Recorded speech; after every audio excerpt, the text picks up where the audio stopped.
Vale, está bien. Está muy bien. Pues... Are you sure about that? Sí. Sí.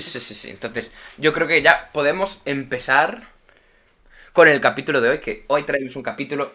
Yo hoy estoy muy contento con el capítulo que traemos hoy, lo tengo que admitir, lo tengo que decir. Y... Me tienes Y... que confesar. No, porque de verdad, hoy, no sé, no, Vienes lleno de gracia. es que me ha sorprendido gratamente la obra de la que vamos a hablar hoy. Quizá no la que os esperáis, pero sí. Bueno, a ver, que ya dijimos todo lo que íbamos a hablar, ¿eh? Pero Sí. bueno, ya aparte viendo las pintas que traemos en concreto, creo que ya se ve de qué vamos disfrazados. Si lo ponemos en el subtítulo, ya que ya está puesto y todo. Pero Claro, es que no hay lugar a duda. en cualquier caso, vamos a ver con... Primero, en cualquier caso, lo- Sí, Soldat. hoy hablaremos primero de He Soldat, She Soldat, o sea, de las dos porque son la misma película básicamente, y después ya nos iremos un poco atrás en el tiempo porque aquí hay una, ¿cómo se llama? Una cadena De infortunios. Sí, y de inspiraciones y de remake, del remake, del remake, que se va bastante atrás en el mundo mundial, entonces, eso. Que a mí, ya digo, esta vez yo creo que está bastante bien, entonces... Vamos a empezar ya con la intro que le llamamos para YouTube, ¿no? Bueno, la intro de YouTube o la intro para nuestros amigos de Evox. Ya, claro, porque os recordamos que además de estar emitir cada sábado por la noche aquí en Twitch, estamos también en YouTube, en Evox, en Spotify, y creo que ya está, pero bueno, son bastantes sitios. Le También. llega por ahora. Y luego si nos queréis seguir, estamos en Twitter. En Twitter, sí, es Sí, donde en más Twitter, activos estamos. Tenemos sí. un Instagram que nos podéis seguir allí, pero Ha muerto. sí, bueno, está un poco abandonado el pobre, pero bueno. Entonces, Oh my god, it's fucking dead. sí. Entonces vamos allá con el capítulo, ¿no? Espera, que te... Sí, haz el saludo de una santa vez. Entonces, empezamos para... Ay, no, es que ahora me pasa por el otro lado. Así. Empezamos para YouTube. Hola y bienvenidos otra semana más a un nuevo episodio de Huevos con Patadas. Aquí nuestra querida niña se está partiendo el culo, no sé muy bien por qué. Es que me hace mucha gracia el concepto de saludo para el YouTube barra iVox. Hombre, los que nos escuchen a posteriori en YouTube o en Evox... Bueno, en YouTube no, de hecho en YouTube nos escuchan enteros, pero los que nos escuchen en Evox y en Spotify, que sepan que si nos escuchan en directo o en YouTube, tendrán... Extra de saludos. Sí, unos segundos extra donde, bueno, es algo increíble, yo os lo recomiendo encarecidamente, ver cómo nos conectamos y cómo estábamos de, uy, el audio está muy alto, el audio está muy bajo, no se nos escucha, no se nos ve, está mal enfocada la cámara, está todo mal. Eso es algo que yo creo que no se puede uno perder. Pero bueno, al grano que nos liamos con mucha facilidad. ¿De qué venimos a hablar hoy aquí? Porque hoy tenemos un programa que, como ya he dicho antes, vamos, yo estoy encantado y sorprendido, o sea, es como que me ha sorprendido lo que me ha encantado la temática de hoy, así que Ay, vamos para allá. Cuando propongo... Sí, esto estaba muy bien. Entonces, porque es que hoy vamos a hablar de 3 películas, un libro como mínimo, o sea, viene... Un libro que a su vez tiene varias versiones. Ya, viene cargadito, pero bueno, es que también no, 4 películas, una muy de refilón, pero bueno. Pero es que esto es una cadena de remake, ¿sabes? De inspiración directa, hecha remake, Efecto hecha... dominó. Sí. Pero bueno, el tema principal que traemos hoy es He Soldat, O que... sí, Soldat. Sí, que He Soldat es una película de Netflix, dirigida por Mark Waters, estrenada en este año pasado, 2021, que aún en mi cabeza sigue siendo este año, pero no, ¿Es el año pasado? y protagonizada por la influencer Addison Rae Easterling, que yo no la conocía de nada, pero se ve que es una influencer TikToker famosa, brevemente presentadora de la UFC, pero la echaron por motivos que ahora no entraremos, pero bueno.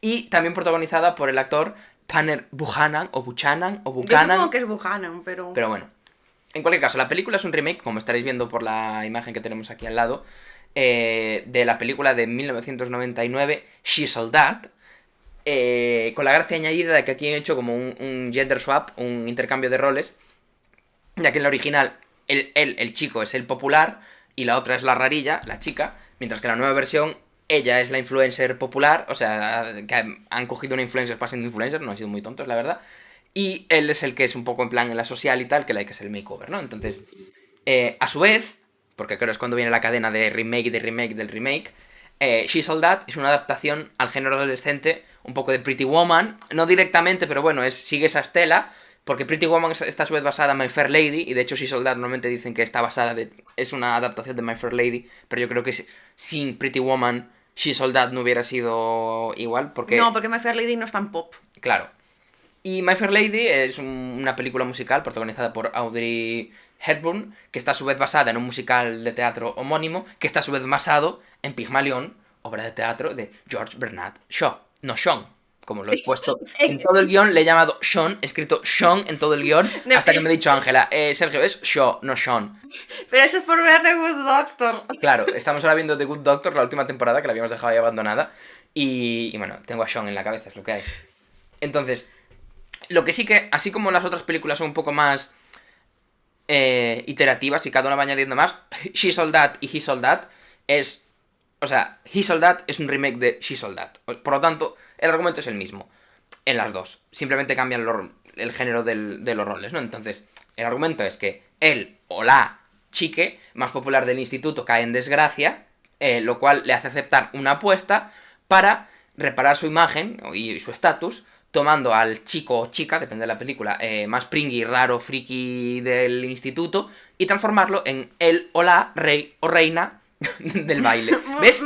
Para que luego los del lenguaje inclusivo, o sea, los que van contra el del lenguaje inclusivo digan que no hace falta un género neutro, ¿no? Eso es porque nunca he intentado hablar de He Soldat, He Soldat. Hoy me vendría muy bien que el español tuviera género neutro para hablar de estas dos películas simultáneamente. Y sí. El final es en la pinche prom, porque todo tiene que ser en la pinche prom y todo, y los americanos no se dan sin dar un discursito al final de cada peli. Hay cosas que no pueden no estar. Hay cosas que no cambian, Juan. En cualquier caso, a pesar de que el argumento sí es el mismo, His All That, la nueva, actualiza algunos aspectos, ¿no? Entonces, en la original teníamos a Zack, que era el chico más popular, guapo, con notazas. Capitán del equipo de fútbol. Exacto. De fútbol, o sea, de soccer, de fútbol pie, ¿sabes? Que no de fútbol balonpié. Sí. No de fútbol, en plan, ¿cuál suele ser? Rugby. Sí, bueno, rugby y fútbol americano son dos deportes distintos, pero... De ese rollo. O sea, es con una pelota redonda dándole con los pies solo y no lo de... Lo de darse leches en plan así, placar gente. Sin embargo, en el remake tenemos a Padgett, que es la chica más popular, guapa e influencer. Por lo tanto, aquí ya no es necesariamente... A ver, que además incluso podemos ir poniendo las fotos. Aquí tenemos a Padgett y aquí está Zack. Mira qué foto. Que esta es la foto como... Que me sorprende mucho. Sí, la foto que han sacado como de perfil de él en esta peli está desenfocada. Y te juro que no como es una peli de los 99 no hay tantas imágenes, ¿sabes? Pero bueno, y esta es la Padgett, ¿no? Entonces, también se actualizan un poco en la nueva, en He Soldat, los conflictos un poco internos y los conflictos detonantes, ¿no? De toda la trama.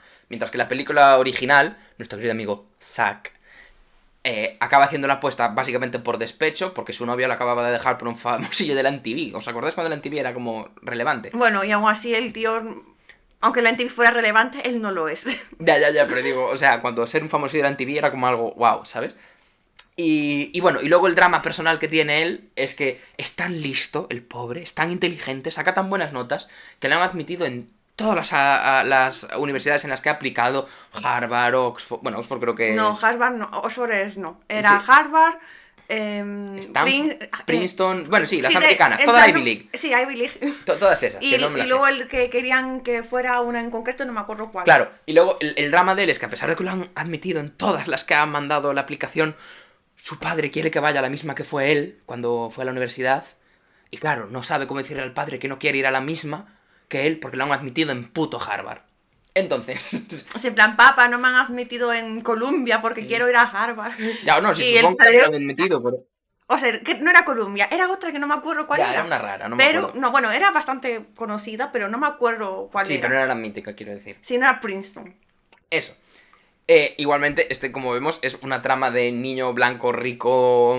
Sí, en plan, mi mayor drama es que no sé si ponerme los calzoncillos rojos o azules. Ya, aparte que es bastante humble brag, en plan de ay, mira qué desgraciado soy que me han admitido en todas las universidades del mundo, ¿sabes? Como, las universidades más prestigiosas de América y hay muchas de ellas del mundo. Entonces, aquí también se cambia un poco lo que nuestra querida Padgett, que es la chica chachi de este año. No sé si lo estoy poniendo, era Padgett. Yo creo que Padgett. es Padgett. Padgett, ¿no? Sí, es Padgett, no Padgett. Es que le digo Padgett y suena, sí, suena un poco es más raro. Padgett. En principio, juraría que era Padgett.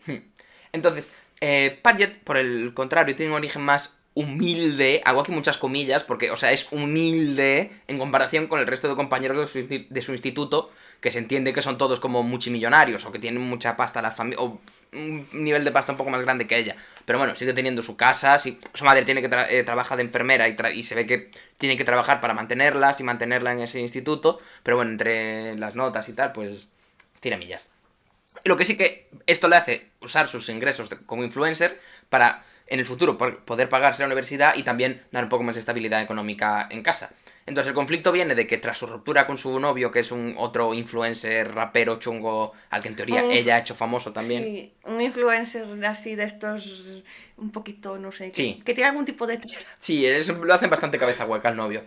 Y la cosa es que rompen, pero en este caso no es que el novio la deje a ella, sino que ella lo pilla con otra en directo, mientras que está haciendo un directo de... Nunca especifican la red social, pero TikTok, Instagram, bueno, algo así, un directo... Sí, es un vídeo y salen corazoncitos.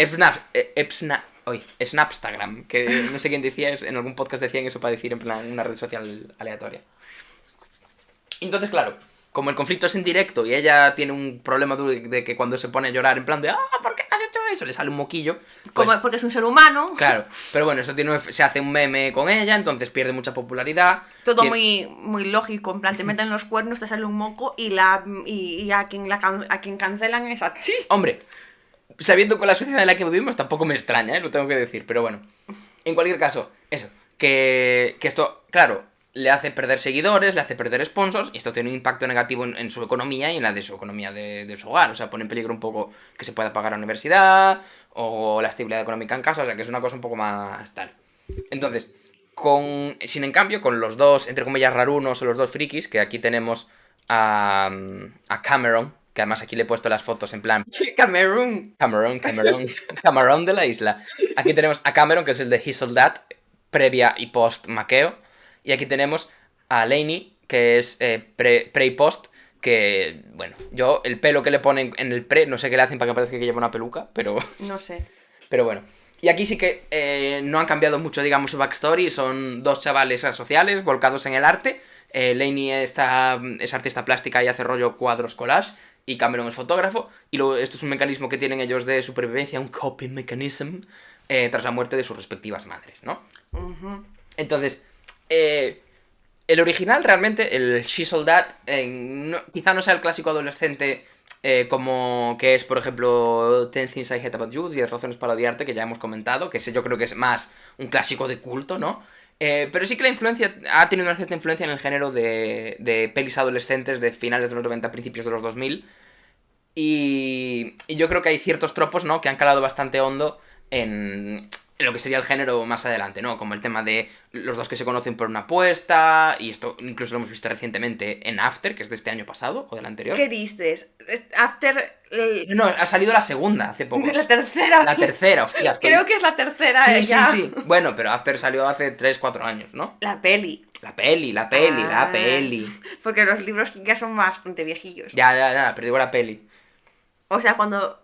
En 2015... que es cuando yo probé a leer el primero y dije, ay no, güey, ya no era un libro en plan novedad, así que imagínate. Bueno, sí.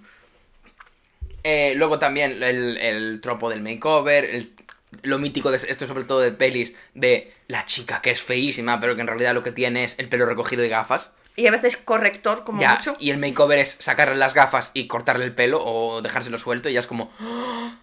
Y es que esto es un poco además que se nota bastante en Lainey, en plan, que es lo que le hacen, en plan, le sacan las gafas, le cortan el pelo, se lo dejan suelto y ya, wow, ¿sabes? Pero bueno, sí.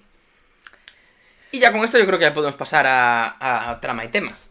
Trauma y temas. Trauma y temas, sí. Venga, el rage principal con His Soldat es que la peli es un anuncio de 1:30. Ya, es algo que a mí me ha sorprendido, o sea, el product placement a veces, o sea, sabes que está ahí. Y hay muchas películas que tienen product placement. Sabes que está ahí, el don es ignorarlo.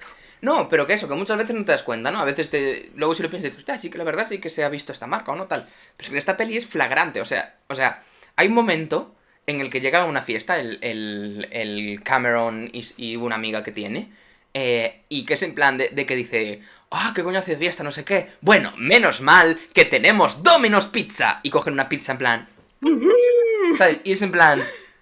Y luego, ay, me acuerdo que también había sido con otro producto, pero ahora no recuerdo. A mí el de Domino's Pizza me parece tan flagrante, o sea, les faltó girarse a cámara, ¿sabes? Que no lo llegan a hacer, obviamente, pero es lo que realmente es lo que les faltó para... Sí, sí, es en plan, menos mal que tenemos Domino's Pizza. Y a mí me flipa, porque esto es una producción de Netflix que está metiendo pasta raudales y que yo en teoría estoy ya pagando Netflix cada mes, en teoría, para verla. ¿Sabes? O sea, es como si me metiera con un anuncio por el medio. Es en plan, señores, que yo en teoría lo estoy pagando. ¿Por qué me tienes que hacer esto? ¿Sabes? Por favor. O sea, Pero es todo el rato, todo el rato, todo el rato, Mm. todo el rato. Está todo el rato con marcas y con guiños. Mm. Que es en plan, ay, sí, estoy aquí tomándome mi Starbucks con mi iMac. Sí, no, y además que es Bueno, algo... con mi MacBook, el iMac Sí. no lo puedes llevar por ahí. Oh, sí, yo ahí no, Bueno, a no ver, te voy a juzgar yo. Si eres valiente. Pero eso, sí que me... Sí que me parece que en las pelis estas rolando de las adolescentes de Netflix mete mucho esto. O sea, entiendo que Netflix a lo mejor no está en su mejor momento económico, pero aún así... No hostia. sé, a mí me parece un poco... que esto creo que ya lo hemos hablado en algún capítulo, no recuerdo cuál, pero me parece un poco hereditario... Ah, sí, en el de Anhelo creo que fue. Mm. Me parece un poco hereditario de la cultura de Wattpad popular que hay hoy en día, de que si te fijas, tú entras en Wattpad y todas las narraciones, así más... sobre todo las que son de chicas más jovencitas, son... Y me cogí las Nike y me fui a dar un paseo y me cogí un Starbucks con el No, ya. MacBook y me puse una falda Gucci, ¿sabes? Es como que una retahíla de marcas para, no sé si es para Ya. intentar darle más prestigio o Una qué. nueva victoria del capitalismo. Qué mal me parece. En cambio, Bueno, ya hablaremos de eso. Ya, pero es gracioso porque recuerdo que antes, cuando yo era adolescente, pasaba lo contrario, que te volvías loco Para ver una marca... ¿no? para decir, porque querías decir Coca-Cola, pero no podías decir Coca-Cola. Sí. Y entonces cogí ese refresco de soda de color oscuro, Bueno, en vez de normalmente es un gaseoso. refresco de cola y ya está, pero... Pero Pero bueno, sí. sí. Ya empezando por ahí, al menos si Soldado no es un anuncio, lo cual Ya. supongo que es un punto a favor. Un punto a favor, sí. Esto va a ser una tendencia en nuestro... Bueno, a ver, hay comparación. algunas cosas que no, pero por lo general Ya. sí.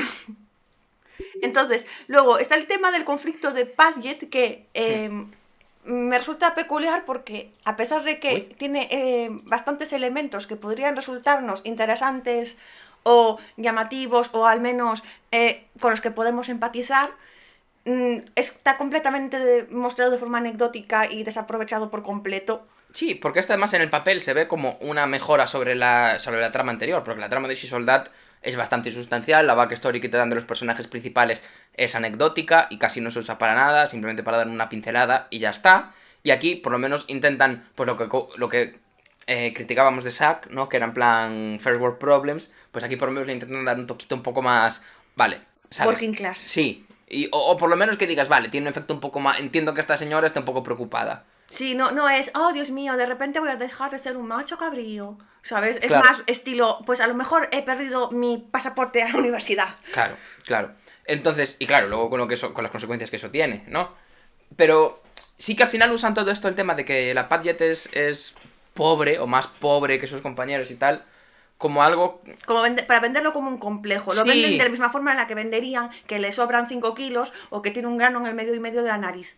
Claro, y al final el tema final es una salida del armario de ella diciendo... ¡Sí, soy pobre! Lo ¡Super admito. revolución! Sí, pero que se queda mucho en esta, que también es un mensaje que me parece súper vacío, que se da en muchas pelis hoy en día, el de no, hay que ser el del realness, ¿sabes? Hay que ser veraz y real, y sobre todo con el tema de las redes sociales, que hay como mucho rollo de que... Sí, que hay mucho rollo Ahora de... te has puesto muy para allá. Ya. A ver, por favor. De que hay mucho rollo de que las redes sociales todo es mentira y que la imagen que proyectas en Instagram o en lo que sea, esa no es tu verdadera tú y que hay que ser más reales y no meter falsas expectativas y tal. Ok, que eso no digo que estoy en contra de esto, que esté mal, pero que al final eso lo deja como algo anecdótico y parece que el único problema que tiene esta mujer con sus problemas económicos en su familia es la vergüenza que le da. Cuando en realidad ella sigue teniendo esos problemas, le pueden afectar negativamente y si realmente acaba no consiguiendo rollo Un partner o... un partner o un sponsor o lo que sea, Se va puede se tener queda. problemas. Y ya no solo es eso, es también que aunque los consiga, ella tiene que el estrés de tener que mantenerlos, mientras que el resto de sus compañeros y tal, como ya tienen un background tal... Están yendo por la autopista claro, a toda velocidad sin claro, preocuparse. Claro, básicamente. y es como que la película como parece que se va a querer meter ahí, pero al final es eso, lo que deja en un simplemente superficial de eso que decíamos antes, de meramente, como lo de los 5 kilitos, ¿no? Como algo anecdótico de simplemente para... A mí, sí, lo reconozco, soy Sí. pobre, y no pasa nada, no me da vergüenza. Y ya está, y tiramos millas y Pero todo sigo sigue siendo adelante. pobre con todas las consecuencias que ello acarrea y me seguís y me estáis adelantando por la derecha y solo por ser hijos de vuestros padres, capullos. Ya. Eso de repente es completamente omitido. Y bueno, pero sí que es cierto de que por lo general She's All That, que es la versión OG, es mala, pero no es tan mala. O sea, es gracioso porque en His All That se ve una cierta intencionalidad de que intentan corregir cosas que se supone que estaban mal en She's All That, pero no llegan a puerto en ningún momento. Sí, y yo creo que donde... O sea, las dos películas no son muy buenas, pero donde He Sold That es un puto coñazo... Volvemos a ver el puto coñazo. He Sold That por lo menos tiene... A lo mejor también es porque He Sold That no es nueva, es algo que ya hemos visto literalmente, ¿sabes? Entonces She Sold That tiene un factor un poco más novedad, pero bueno, habiéndola revisto, sí que me parece que She Sold That tiene un poquito más de disfrutabilidad, un poquito más de carisma en algunas cosas. Tiene sus problemas, tiene ciertos comentarios, obviamente es del 99, fuera de lugar, como en el que le incitan a que se suicide la chica y otras cosas, pero bueno. Para verse es más cruda. Sí. Y yo creo que también es eso, a pesar de que en la segunda intentan atacar problemas un poco más estructurales o un poco más interesantes, como no lo hacen y se queda todo muy Se queda todo superficial. descafeinado en el anuncio, básicamente. Pero, y además es que la segunda, a pesar de que, por ejemplo, los colores me gustan más, y en general hay cosas que están guays, no, todo cae en saco roto, no tiene carisma de ningún tipo. Y se hace bastante más aburrida, a mí por lo menos me lo parece, ¿eh? A mí es que, o sea, entre el product placement constante, los momentos de Domino's Pizza y esa falta de conciencia de sí misma... Eso, exacto, eso me parece un buen punto, porque la otra tampoco es que sea un super meta, pero sí que la veo un poco más crítica y consciente de la realidad en la que viven, ¿sabes? O de la realidad que era el 99 y América, etcétera. Mientras que aquí es todo como un poco más cringe, ¿sabes? Oh, no, Claro, cringe. donde la otra lo veías self-aware, en esta lo ves cringe total. Sí. Total, o sea, el Y momento... el momento en el que canta Teenage Dream. Sí, o el momento del baile, que son dos escenas iguales y que claramente en la segunda, en His Sold That, hay un número Hay un musical. postureo. Sí, ahí hay un número musical en honor a la primera, pero donde la primera lo ves un poco más jajas, en la segunda es súper cringe, súper cringe, ¿sabes? Oh, no, cringe. Ya. Pero sí. Y no sé, o sea, volviendo al tema de que he hecho brevemente antes una mención a la masculinidad de uno de los protagonistas, vuelvo a ese tema porque no lo puedo evitar. Y es que en His All That sí que tengo que dar un punto a favor respecto a el tema de la apuesta. Y es que, bueno, está relacionado con lo que hemos comentado ya, que es que ella apuesta que va a hacerle el maqueo al chico para intentar recobrar su lugar como influencer, sus seguidores y por tanto que su sponsor vuelva a decirle te sponsoreo. O sea que hay, no digo que no sea moralmente cuestionable porque sigue siendo una jugada rastrera, pero sí que es cierto de que al menos hay una implicación bastante seria que puede dar lugar a motivaciones grises. En cambio, en She's All That es todo lo contrario y es uno de los puntos que peor llevo, que es que el tío básicamente hace la apuesta porque su novia, que es la típica rubia popular, le deja por el tío el mamón de la MTV. Por Shaggy de Scooby-Doo. Por Shaggy de Scooby-Doo. Pues que le deja y él que se siente tan herido en su orgullo de macho cabrillo y claro, como es una relación basada en el estatus, no puede no reemplazarla. Entonces tiene que reemplazarla tanto por mantener su puesto en la pirámide poblacional que es el instituto americano, como para demostrar que él es un bro. Entonces, me parece, a ver, que también es una peli de los 90, pero me parece que masculinidad tóxica de lo peorcito. Aunque... Hablando de masculinidad tóxica, el Cameron te lo meten de woke alternativo, de oh, mira, que yo no soy como los demás, a mí lo mainstream me la pela, yo soy de verdad, no como esos falsos, tal. va de mega woke, y es cierto que la peli se quiere reír precisamente de que va de mega woke, pero al final es también un hetero básico, y la escena de la pelea es cringe, o no, cringe, ¿sabes? O sea, es cringe a más no poder, o sea, este señor, a ver, las pintas que le meten, las pintas que le meten de woke antes del maqueos, o sea, ¿cómo se dice? Tío alternativo underground, sucio, grunge, grunge, O sea, fijaos, grunge, fijaos. cringe. Después ya lo dejan más majete, ¿eh? Pero de entrada ya lleva unas pinturras que vaya por Dios. Pero sí, eso, que ahí también es en plan como que el personaje tampoco está súper... No está definido en súper absoluto. definido, ¿no? Pero bueno, a ver, que tampoco... Además, no es congruente, porque al principio de la peli se muestra que lo meten dentro de un contenedor y de repente, por haber visto un montón de pelis de Jimmy Wang y de no sé quién, o sea, de estas de karate, Sí. de repente es el puto amo y le pega una paliza al chulo playa. Y que, a ver, y que luego también estamos reiterando el hecho de que un tío sepa pelear y de repente sea un Kung Fu Master es un símbolo de estatus bueno, que lo deja por encima del resto, y de hecho al final es que eso, que se pelea por la chica y gana a la chica por haberle dado de hostias. Si sabemos que no es... Queda como un pinche James Bond. Claro, es como, tampoco es 100% eso, obviamente la Payet, no aunque el otro le hubiera pegado, no se hubiera ido con él, ¿sabes? Aunque le hubiera ganado el Panoli este, pero sobra completamente, ¿sabes? En plan, me parece algo bastante tal. Y con esto yo creo que podemos llegar a otro punto que yo creo que está ahí, y es el reaccionarismo, si se puede decir la palabra así. Que es reaccionario. Que es reaccionario de esta peli, porque al final en esta peli solo se reafirma el status quo y las diferencias socioeconómicas, y el mensaje que te intenta dar como de realness solo encaja si ya encaja, o sea, solo aplica si ya encajas en tu rol y se ríe de cualquier disidencia, ¿no? Al final tenemos a un tío que, vale, sí, o sea, iba de woke, y los wokes obviamente pueden llegar a ser bastante material de crítica, ¿no? Pero sí que es cierto que te lo mete como, jaja, mira este pringao que en realidad va de flipado, de uy, yo no quiero nada con, con la sociedad. Más Y luego, peca. no, y que luego al final, una vez acaba, le hacen el maqueo, ya está, ya es el wokismo y todo demás a la puta mierda, no eran principios, era simplemente que no se quería peinar, ¿sabes? Y estaba racionalizándolo, ¿sabes? Y entonces ahora Ay, que, mamá, ahora, no que me ya lo, quiero duchar. ahora que ya lo han peinado, lo han duchado y le han puesto el pelo para atrás, ¿sabes? Ya me la pela. Ahora como ya soy tal, ya entro a todo Sí, esto, como que ¿sabes? han hecho estos estándares y no me ha costado ningún esfuerzo extra, pues ya automáticamente esta cuesta abajo yo, vamos, vamos, sin frenos. Y en la primera era peor, ¿eh? O sea, con Lani, porque este Auntero sí que es cierto que sigue estando un poco out y tal, pero esta mujer, en cuanto la maquean y la empiezan a llevar a las fiestas y tal, ya es como que... ¿Sabes? O sea, tampoco es que sea chicas malas y que para nada, ¿eh? O sea, No, sí, no es que se le suban los humos. no se le suben los humos, pero sí que lo veo como que... Se integra más y toma su lugar dentro de la pirámide. Ya, y que ya siempre desde entonces empieza a vestir así y a ir siempre así a todos los sitios, ¿sabes? Que es como que entonces en plan, no es que fuera... Es como que también ella, su personaje al principio hace menos incidencia en lo de que está super out de la vida, ¿sabes? Mientras que el Cameron sí, que está en plan de no, yo tengo un móvil patata porque la tecnología a mí y tal, y yo solo saco Estoy en fotos. contra de la universidad. Claro, solo saco fotos en film porque lo digital es caca y mira qué woke soy, ¿sabes? Pero bueno, sí.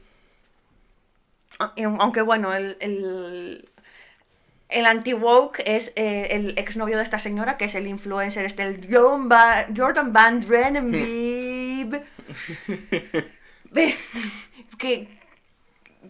O sea, es como que la prota es influencer, pero está bien, y él es influencer, pero es de estos influencers que son unos mamarrachos en el mal sentido, y que no saben hacerlo con un canuto, y que lo único que hacen es lucir palmito y hacer canciones pegadizas malas. Ya, O sea, un poquito rollito trapero. a mí es donde más me patina esta película, la de He Sold That, pero con diferencia. Y es que, por un lado intentan reírse y medio criticar todo el tema de los influencers y demás con este señor, pero es que luego al mismo tiempo necesitan que me los tome en serio con Padgett. Y es como que cuando en la primera, cuando se reían de todo el rollo de los realities de MTV y tal, era solo un personaje, el personaje Y además de... se notaba mucho que estaba Claro, desubicado. había solo un personaje que era el tío este por el que deja el El novio de Brock Zack. Hudson. Sí, ese mismo. Y que era el personaje para que nos riéramos de él y nos riéramos de eso. Aquí es como que intenta al mismo tiempo medio criticar, pero al mismo tiempo abrazar la cultura, porque al final los bailes que te hacen son rollo de TikTok, porque es lo que hace la generación de ahora y por lo tanto quieren ser appealing para los jovenzuelos. Entonces, claro, te puedes reír un poquito, pero tienes que abrazarlo y tienes que entrar al juego también. Entonces ahí es donde más, me parece que más patina la película. Y de hecho, lo peor para mí es cuando al final de la película, la canción que canta el señor este, que en teoría era para reírnos de lo flipado que era y de que hacía canciones sin ningún sentido, y esto en la película se ríen de él por eso, ¿sabes? Sí, que sí dicen In the Mean Streets of Pali, que es Sí. como en las canciones, en las calles chungas De de, ¿sabes? de Pali, que es rollo Pali, se ve que es un barrio muy bien. Entonces, claro, pero luego al final de la película, en los créditos, usan esta canción de manera no irónica, con todos los personajes en plan bailando cada uno en plan como si estuvieran haciendo un TikTok. Entonces es como o lo uno o lo otro. Y puedo entender que me quieres hacer el juego de que el flipao este, el Van Draen este, es un flipao porque es mala persona. Y que luego, si en cambio esta es buena influencer porque ella es real y es de lo que va la peli, de ella dándose cuenta de que puede ser buen influencer, ¿vale? Eso lo podría llegar a comprar, no me parece bien, pero lo podría llegar a comprar.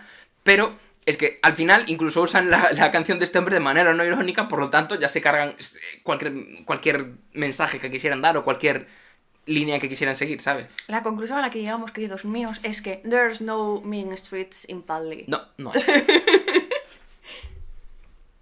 Pero bueno. Pero bueno, como muestra de lo poco que aporta He Sold That, el botón definitivo, y es que su contraparte noventera, para bien o para mal, nos ha traído una gama increíble de clichés, muchos de ellos que ya hemos mencionado, pero que bueno, vamos a proceder a diseccionar un poco. Correcto. O sea, esos clichés ha llegado a un punto en el que que esta peli es de 99, ¿no? Sí. Pues durante los 8 años siguientes, 9, 10 como mucho, esos clichés se han ido repitiendo hasta la saciedad e incluso, como tú has dicho, en After seguimos viendo esos clichés, y After creo que es un libro de 2013 o de 2014, I don't know. Sí. Entonces, el primero, el makeover, muy relacionado a su vez con la apuesta. Que vale, estas dos cosas son relacionadas, ya introducimos aquí a Pigmalión, pues estamos muy relacionadas con el Pigmalión shawiano, o sea, de Bernard Shaw. Y han tenido como mayor impacto así en las pelis adolescentes de entonces, que sí, hay muchas pelis que están relacionadas con una apuesta, y la apuesta muchas veces está a su vez relacionada con un cambio de imagen. Que luego hay otra línea, donde este cliché es muy fuerte, que es como otra línea evolutiva paralela de Pigmalión, que es Betty la Fea, pero que de esto no vamos a hablar hoy en absoluto, ¿eh? O sea, no vamos a mencionar a Betty la Fea, porque si no ya nos metíamos en el Bettyverso, y entonces... ¿En el Bettyverso o en el Feaverso? No sé cómo sería más correcto. Y eso yo creo que ya podría ser... Eso ya tendría que ser un podcast solo eso, ¿sabes? En sí mismo. Sí. Bueno, maybe someday. Pero sí, ya empezando por eso. Y como ya he dicho, en After pasa esto. Hay una apuesta no relacionada con un makeover, sino con otras cosas que también muy cuestionables. No vamos a entrar en esto porque no le quiero hacer publicidad a ese libro. Y pues digamos que hasta qué punto que una cosa que se ha empezado a introducir a muy finales de los 90 ha llegado hasta mediados de la década de los 10. Consta que esto también entra dentro del mainstream o del zeitgeist del momento, ¿no? Porque justo se estaban haciendo muchas películas adolescentes basadas en obras clásicas, donde algunos de estos temas en todos ya estaban, porque tenemos Clueless con Emma, donde también hay un makeover, o 10 razones para odiarte, que es La fierecilla domada, donde también hay una apuesta. Entonces, pero es como que salió todo esto y luego influyó mucho en las pelis que fueron saliendo, donde quizá a lo mejor no siempre es la parte principal del argumento, pero se van repitiendo, en plan... Suele haber un makeover, o muchas veces el conflicto entre los intereses amorosos que se conocen por una apuesta, etcétera, etcétera. Luego, lo que tú has dicho. La chica fea, oh my god, es fea porque tiene gafas coleta y viste casual. En algunos casos extremos lleva ortodoncia. Ya, que eso ya es como wow. Y aquí es donde sobre todo es Betty la Fea. Que y es como, a ver, es peor no llevar ortodoncia, ¿sabes lo que te digo, Juan? Ya. Después también el tema de la chica popular, rubia, perversa, que aquí también... misoginia. Obvio. Y luego, la chica, que es el interés amoroso / protagonista, tiene un interés, un interés, un hobby, una aspiración, dependiendo del enfoque del personaje, que te la intenta vender como underground y profundo. En plan, es artista, es escritora, es fotógrafa, es, ¿sabes? Este tipo de cosas que el que más y el que menos todos conocemos a alguien que hace algo de eso o que hace, o tenemos a un amigo de cada que hace ese tipo de cosas. Me estás diciendo que tú no conoces a nadie y que te parece súper underground. A mí me parece un poco raro que tú no conozcas a nadie que haga eso. Es decir, en mi clase, para empezar, había bastante gente que dibujaba. Y estoy hablando de la ESO, no Ya. de artes. Hombre, ya, a ver, en la escuela de arte espero que hubiera bastante gente que dibujase. Bueno, pero es que en la escuela de artes, bueno, si te dedicas, por ejemplo, a hacer ilustración, lo entiendo, de que en la escuela de ilustración la gente ilustre. Pero si haces bellas artes, por ejemplo, hay de todo ahí, ¿sabes? Ya, bueno. Pero bueno, entendería que hubiera bastante gente ahí, obviamente. Sí, sí. Ya. Y luego, por último, pero no menos importante, el interés amoroso, que parece tenerlo todo, pero que también tiene algo, o sea, tiene todo y más, porque tiene todo lo que debería tener una persona perfecta, más traumitas. Más un traumita, que explica por qué se comporta así a veces. Que es en plan, lo tiene todo, se comporta como un gilipollas, pero lo tiene todo. El extra, el foie. Y entonces ahora ha llegado el momento que todos El esperábamos. momento, me presento. Que es el momento de hablar de la obra original, digamos. Bueno, sí, digamos, el germen al que podemos traer todas estas obras, ¿no? Tanto She Soldat como He Soldat, como otras de las que ya hablaremos. Sí, sí, el origen. El original, que no es otra que... No, perdón. Uy. Pigmalión. Chan, chan, chan, chan. El mito. Si entonces primero hablemos, o sea... Vamos a hacer un recorrido largo. Pigmalión es una obra de... O sea, la obra en la que se basa He Soldat, She Soldat y algunas más de las que hablaremos es una obra de Bernard Shaw. Sí. Pero el nombre Pigmalión viene por un mito más antiguo. Entonces ahora vamos a hablar de Pigmalión, el mito. El mito. Primero, para tener en contexto de por qué ese título, ¿sabes? Vale, el mito, para empezar, bueno, la fuente fidedigna es las metamorfosis de Ovidio. Correcto. Y es una figura mitológica vinculada con esas metamorfosis, ¿vale? Entonces, en esta obra, Pigmalión es el rey de Chipre. No lo es Eleni Fureira, yo no sé por qué. Eso es algo que no entiendo, pero bueno, oye... Y Era además- otra época. Sí, sí. Y Pigmalión quizás no te puede cantar fuego, pero sí que te esculpía allí unas buenas figuras escultóricas. Entonces, este señor lleva mucho tiempo buscando una esposa, una reina, pero en su empeño por encontrar a la mujer perfecta, ya que considera a las mujeres como seres imperfectos y quisquillosos por defecto, y es como, no quiero aguantar a una mujer TM, tal y como la considero yo, que es rollo de, señor, guárdese su misoginia. Es un poco como la escena esta de El emperador y sus locuras, de está demasiado alta, está demasiado baja, es eso, pero con más misoginia. Sí, extra. Porque al menos esa escena como que es un indicativo de la personalidad irritante del emperador. En este caso es como, ay, míralo, pobrecito, Ya, es un que no le ha misógino de encontrado a mierda. Entonces, bueno, como obviamente se come un colín, porque en plan, él no junta a nadie y me intuyo que nadie la junta a él. Entonces, frustrado, decide reinar en soledad y pasarse el día creando esculturas bellísimas como mecanismo de supervivencia. Y entonces, un día de repente debía estar especialmente inspirado, debía estar ahí con el café a full, con la cafeína, y crea a la escultura más hermosa de todas. Oye, los incels que no escuchen este mito, ¿eh? Porque les podría dar ideas muy tontas que ya tienen. Sí, las tienen con los robots. Por eso mismo, que es un poco por ahí va. De hecho, estaba un poco pensando en eso, pero fue de esto de, bueno, no la líes. No entremos ahí. Entonces, la cuestión es que Pigmalión, como no se enamora fuertemente de su obra, hasta el punto de que la toca y como que, obviamente esto aquí ya dependerá de la versión, se monta la paja mental de que tiene pulso, de que es cálida al tacto, de que es blandita. Y luego hay y eso depende de la versión, como que en algunas versiones es como más real y otras que se ha montado la paja y te lo dice. Entonces, por A o por B, Afrodita se acaba presentando en su casa, bien porque le da penita al chico, bien porque ha sido invocada por él, y le da vida a la estatua para que sea su reina. Y a ver, aunque en el mito original la estatua no tiene un nombre per se, luego, o sea, tienes artistas, por ejemplo, como Barn Jones o como Morris, que era, en este caso, Barn Jones es la pintura y Morris es la poesía, que la llamaban la imagen, the image. En la cultura popular sí que es cierto de que se le terminó dando el nombre de Galatea. Luego hay otras referencias, por ejemplo, el propio Goethe, cuando se hablaba de este mito, se refería al personaje femenino como Elisa. Veremos ahora esa Elisa.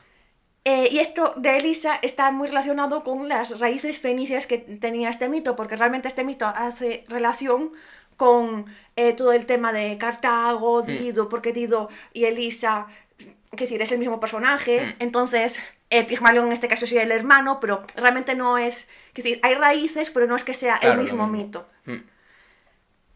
De hecho, en la Eneida de Ovidio, Dido acaba liada con Eneas, ¿sabes? Tienen ahí un affair intensito. Entonces, bueno, como veis, Bernard Shaw decide explotar este mito más allá de Virgilio. Entonces, de forma más o menos subrepticia, porque claro, en la obra de Shaw, Elisa, o sea, se llama, que si la chica que se llama Galatea no se llama Galatea, se llama Elisa. Bueno, la Isa. Entonces, de forma más o menos subrepticia, vemos que esta historia ha calado bastante hondo en nuestra cultura y podemos rastrearla en producciones de un mogollón de personas, desde el poeta John Dryden, pasando por el, cómo no, romántico Schiller, y Siempre tiene que haber un romántico por ahí. siempre, no solo uno, varios, pero este es el más famoso, y el ya mentado William Morris. Entonces, luego, por referencias menos frontales, tenemos Cuento de invierno de, cómo no, nuestro querido Shakespeare, vean nuestro capítulo de Shakespeare, donde la fallecida reina, aquí lo voy a pronunciar mal porque tiene ahí una tilde, yo no sé cómo cojones se pronuncia eso, que es Hermione, o Hermione. Herminia para los amigos. La Herminia. Pues la Herminia vuelve a la vida, que si esa señora se muere y hace una estatua para conmemorarla, y la estatua cobra vida, por lo tanto, vuelve a la vida por medio de esa estatua. Vale. Luego está la versión que todos conocemos también de Pigmalión, aunque ya es más rollo, no tanto chico-chica, señor-señora, sino más paterno-filial, que es el tema de Pinocho. Que es un padre que crea a su hijo a partir de una talla de madera y al cabo del tiempo, cuando el niño hace méritos, se convierte en un chavalín de carne y hueso. Y para cerrar, porque obviamente no puedo dejar la marca de la casa, estas relaciones con Pigmalión que no son ya tan... One to one. Que no son ni siquiera medio frontales, ya es que no son frontales en absoluto. Frankenstein, de Mary Shelley, obviamente, vean nuestro capítulo de Frankenstein, donde se vincula a Pigmalión con Víctor, porque realmente son dos personas con perfiles distintos, eso sí, pero que tienen ese don dador de vida. Y básicamente la historia se centra en su relación con la criatura. Aunque bueno, yo tengo mis reservas. Ya. Por último, y no menos importante, ya dejándonos más del campo artístico, que tampoco me quiero enrollar con este tema, el campo de la psicología. Y es que en el campo de la psicología tenemos el efecto Rosenthal, el efecto de la profecía autocumplida o el efecto Pigmalión, que es básicamente la influencia del trato y las expectativas puestas sobre una persona.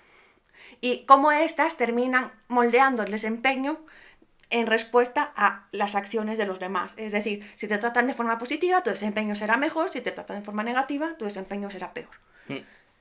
En cualquier caso, y como vais a poder suponer, nos vamos a centrar en la obra más famosa de Pigmalión, pues relacionada con Pigmalión, y en la que hacen referencia las dos películas que tratamos hoy aquí, que es Pigmalión de George Bernard Shaw. Entonces, Pigmalión es una obra de teatro, como ya hemos dicho, de George Bernard Shaw, no Sean, estrenada en el Burgtheater de Viena el 16 de octubre de 1913. O sea, antes de la guerra, pero después del cambio de siglo. Entonces, en Reino Unido sería el 11 de abril del año siguiente. Todavía antes de la guerra. Ya. Y que desde el primer momento parte de un hot take del autor de Shaw, que es que el alemán y el español fonéticamente son idiomas mucho más depurados que el inglés, aunque también menciona el francés. Lo que a ver, me mierda contra el francés. Ya. Lo que facilita su aprendizaje. Cosa que el inglés no tiene y por lo tanto no es bien hablado ni siquiera por aquellos en los que es su idioma materno, ¿no? Entonces... Este señor, que muse. Ya, es como la primera vez que... Mira que hablamos de señores decimonónicos y siempre es para mal. Y esta es la primera vez que hablamos de un señor decimonónico que dice algo que dices... Escucha el chaval. Y habrá más cosas. ¿Cuánto tardará en decepcionarnos? Ya, bueno. Ya cuando hablemos de su biografía veremos a ver qué tal. Pero bueno, por ahora, la verdad es que one point. Sí. La obra gira en torno a... O sea, está muy influenciada con todo este tema de la fonética, del que el propio Shaw en su vida real era súper entusiasta. De hecho, hay un alfabeto, el alfabeto Xaviano, que se llama Xaviano porque él no lo creó, pero ayudó a financiarlo, toda la investigación Sí, que se hiciera y meto tal. ahí el fuelle. Sí, sí. Entonces, Henry Higgins, que es el protagonista, bueno, el protagonista más o menos masculino. Sí, Y realmente sí lo es. sí, el protagonista masculino de la obra es un especialista en esta materia, en la fonética, y hace una apuesta con otro hombre cultivado y acaudalado, el señor Pickering. Sí, a ver, tiene sus cosas de señor Ya, ya. decimonónico, pero la verdad es que es un señor muy agradable. Entonces- Muy agradable sujeto. La apuesta, aquí tenemos una apuesta, consiste en transformar a una florista callejera, Eliza Doolittle, que habla un cockney ininteligible, que es el acento como así más... Sí, es una jerga, Sí. un tipo de acento barra jerga que tienen, digamos, gente de clases humildes en UCA. Y que es además bastante zafia, porque es de clase humilde y demás. Entonces, la apuesta es que en 6 meses tienen que transformarla en una dama hasta el punto de que Higgins puede hacerla pasar por una duquesa de la alta sociedad en el palacio de Buckingham. Y eso, en solo 6 mesecitos, ¿no? Entonces, obviamente podéis intuir que que la apuesta sale bien y que al final Eliza no es solo que no o sea, que no solo se haga pasar por duquesa, sino que piensan que es una princesa húngara, además, en el acto final. Sí, sí. No entiendo por qué la hungaridad. Espera, voy a poner aquí. Bueno, lo explican, ¿eh? De hecho, bueno, espera, Bueno, tenemos, sí, lo explican, pero... tenemos aquí el libro con las Re- anotaciones. Recomendamos esta edición, o sea, tampoco es que hayamos visto muchas más, pero fijaos que es la misma que está aquí. Es la misma que está aquí. Pero esta edición de Cátedra es, ¿no? Sí, es que Cátedra por lo general no me están financiando, pero reconozco que tiene... Que decir, Sí. como estudiante de humanidades en algún momento de mi vida, reconozco que suele tener ediciones bastante buenas. Y está muy bien, tanto la traducción es muy buena, como el epílogo que trae, el prólogo, y trae toda mucha información. Bueno, el epílogo aquí. es el que escribió Bueno, Shaw, pero el prólogo con sus anotaciones está bastante Está suculento. bastante bien. Entonces, eso. ¿Qué hace de Pigmalión una obra que podemos seccionar tan a fondo cuando la idea que nos venden es en apariencia algo así un poco pernicioso, caduco, casposo? Porque, claro, al final nos están vendiendo un make... O sea... Nos están vendiendo un makeover Claro. a imagen y semejanza de un señor, o que eso es como... ¡No! Pues sí, ¿qué tiene de positivo esto? O sea, ¿dónde está...? ¿Qué tiene de positivo esto? Primer punto. La lengua, que es uno de los temas principales de la obra, es de la lengua como un rango social y como un factor indicativo, ¿no? Entonces, aquí Shaw hace bastante incidencia en cómo la brecha entre clases y lugares se evidencia ya solo con que una persona hable, ¿no? Entonces, obviamente, tengo que decir que quizá no esté 100% de acuerdo en las opiniones de Shaw sobre hablar bien, y me parece que el tema de hablar bien tiene ciertas implicaciones clasistas, pero bueno, esto se sustenta en bastantes estándares clasistas que están hechos a medida de los privilegiados. O sea, siempre hablar bien es lo que se habla normalmente o en la capital o en las clases pudientes, y hablar mal, sobre todo hablar mal, se entiende que es lo que hablan Los pobretones. los pobretones, ¿no? Obviamente. Y el hecho de que el hecho de que el lenguaje implique que puedan marcarte como una res es inquietante. Porque, quiero decir, el lenguaje obviamente responde a una serie... Es multifactorial. Y el hecho de que algo multifactorial y que no tiene ninguna implicación de base, de repente pueda marcarte socialmente y pueda, incluso en este caso, determinar tu futuro, es escalofriante. No, ya. Y este es sobre todo uno de los matices que más se ha ido perdiendo en las subsecuentes adaptaciones de esta obra, que son muchas y múltiples, ya lo comentaremos. Y de hecho, el tema del clasismo acaba casi desapareciendo y solo queda un poquito en el resquicio de que, por ejemplo, en He Sold That y She Sold That hay como, digamos, las clases dentro del instituto. O sea, están los populares y los menos populares y demás. O sea, esa como estratificación dentro del instituto. Pero tampoco es que esto sea lo intenten hacer como un reflejo de la ¿sabes? Se pierde... El comentario sí que se pierde. O sea, lo hacen para, obviamente, que haya una diferencia clara entre el maqueador y la persona maqueada. Claro. Pero no lo hacen como una crítica social, que es lo que pretendía Shaw. Es decir, lo que pretendía Shaw era mostrar cómo este tipo de decisiones y cómo el tema del lenguaje afectaba a una persona de clase humilde. Y luego también está el tema de que, aunque hablar bien es un indicativo social, no lo es todo, ¿no? Entonces, el AIS aprende a expresarse según los estándares indicados, en plan lo que sería hablar bien y lo que estaría considerado hablar bien en este momento. Sí, bueno, los estándares y también el comportarse. Claro, pero esto también la acaba convirtiendo en una persona que no pertenece a ningún lado, porque a pesar de que pueda ir a un baile y hacerse pasar por whatever... Una princesa húngara. Sí, por una princesa húngara, después ella al final no tiene, sin Pickering y sin Higgins, No tiene donde caerse no tiene ningún apoyo, no tiene nada, sigue siendo una pobretona, pero luego, si vuelve con, digamos, su clase, si vuelve a su origen, a donde está donde estaba antes de todo esto, Sus claro, raíces. claro, si se sigue comportando como, digamos, una señorita y hablando bien y tal, tampoco encajará ahí y no, ¿sabes? Y no podrá estar ahí, entonces se acaba desarraigando completamente. Si no pierde su vinculación a cualquier lugar, pues es arrancada. Claro. Como una de esas flores que venden. Vale, y ahora vamos a tratar uno de mis temas favoritos en la vida.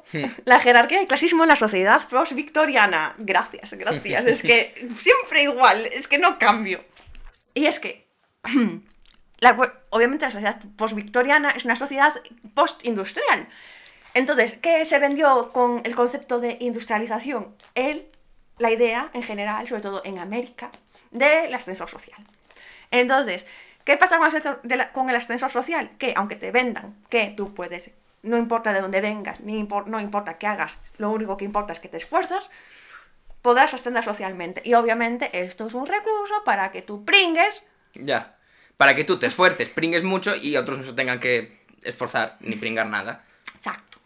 Entonces, ¿qué te enseña realmente? O sea, ¿qué te muestra Shaw? Que Shaw, digamos que era bastante socialista, aunque bueno, es bastante contradictorio Shaw como tal, pero bueno, en esta obra sí que es bastante socialista. Que es que lo del cambio de clase, no la serie de Disney, Ojalá. Mira, esto sería un tema para algún día. No sé si está en Disney Plus. I don't know.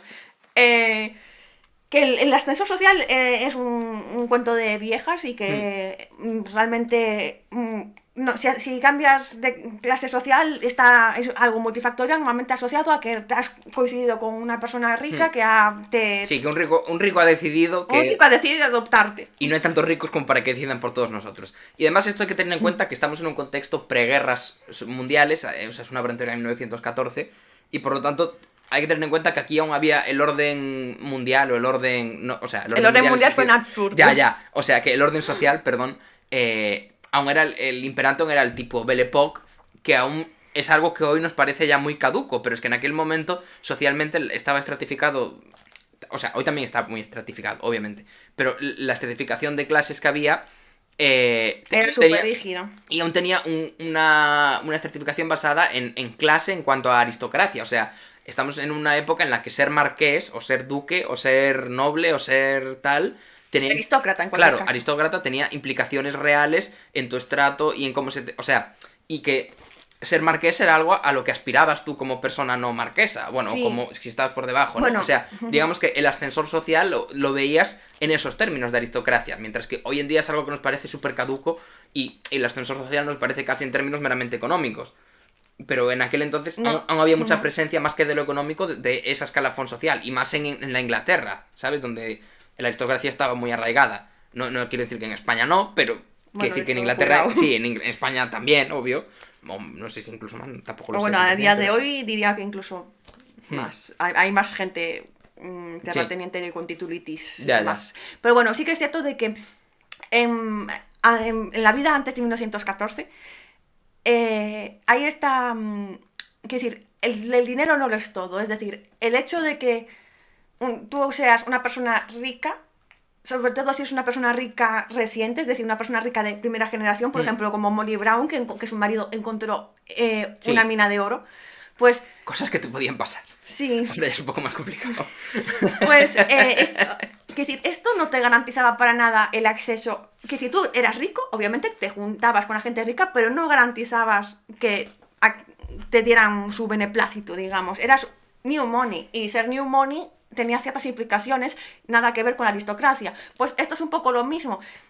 Y de hecho, el único personaje que al final asciende socialmente no es Eliza, que es la persona que coge todos los códigos de la alta sociedad e intenta mimetizarse según su comportamiento y su lenguaje. No, es otro, o sea, es el padre de Eliza que recibe una herencia. Así, sorpresa. Sorpresa, que obviamente es una burla a un recurso narrativo muy Deus Ex Machina que tenían este tipo de narrativas, que era todo así como muy romántico y de repente todo se solucionó por una herencia que cayó del cielo, ¿sabes? Como la lotería.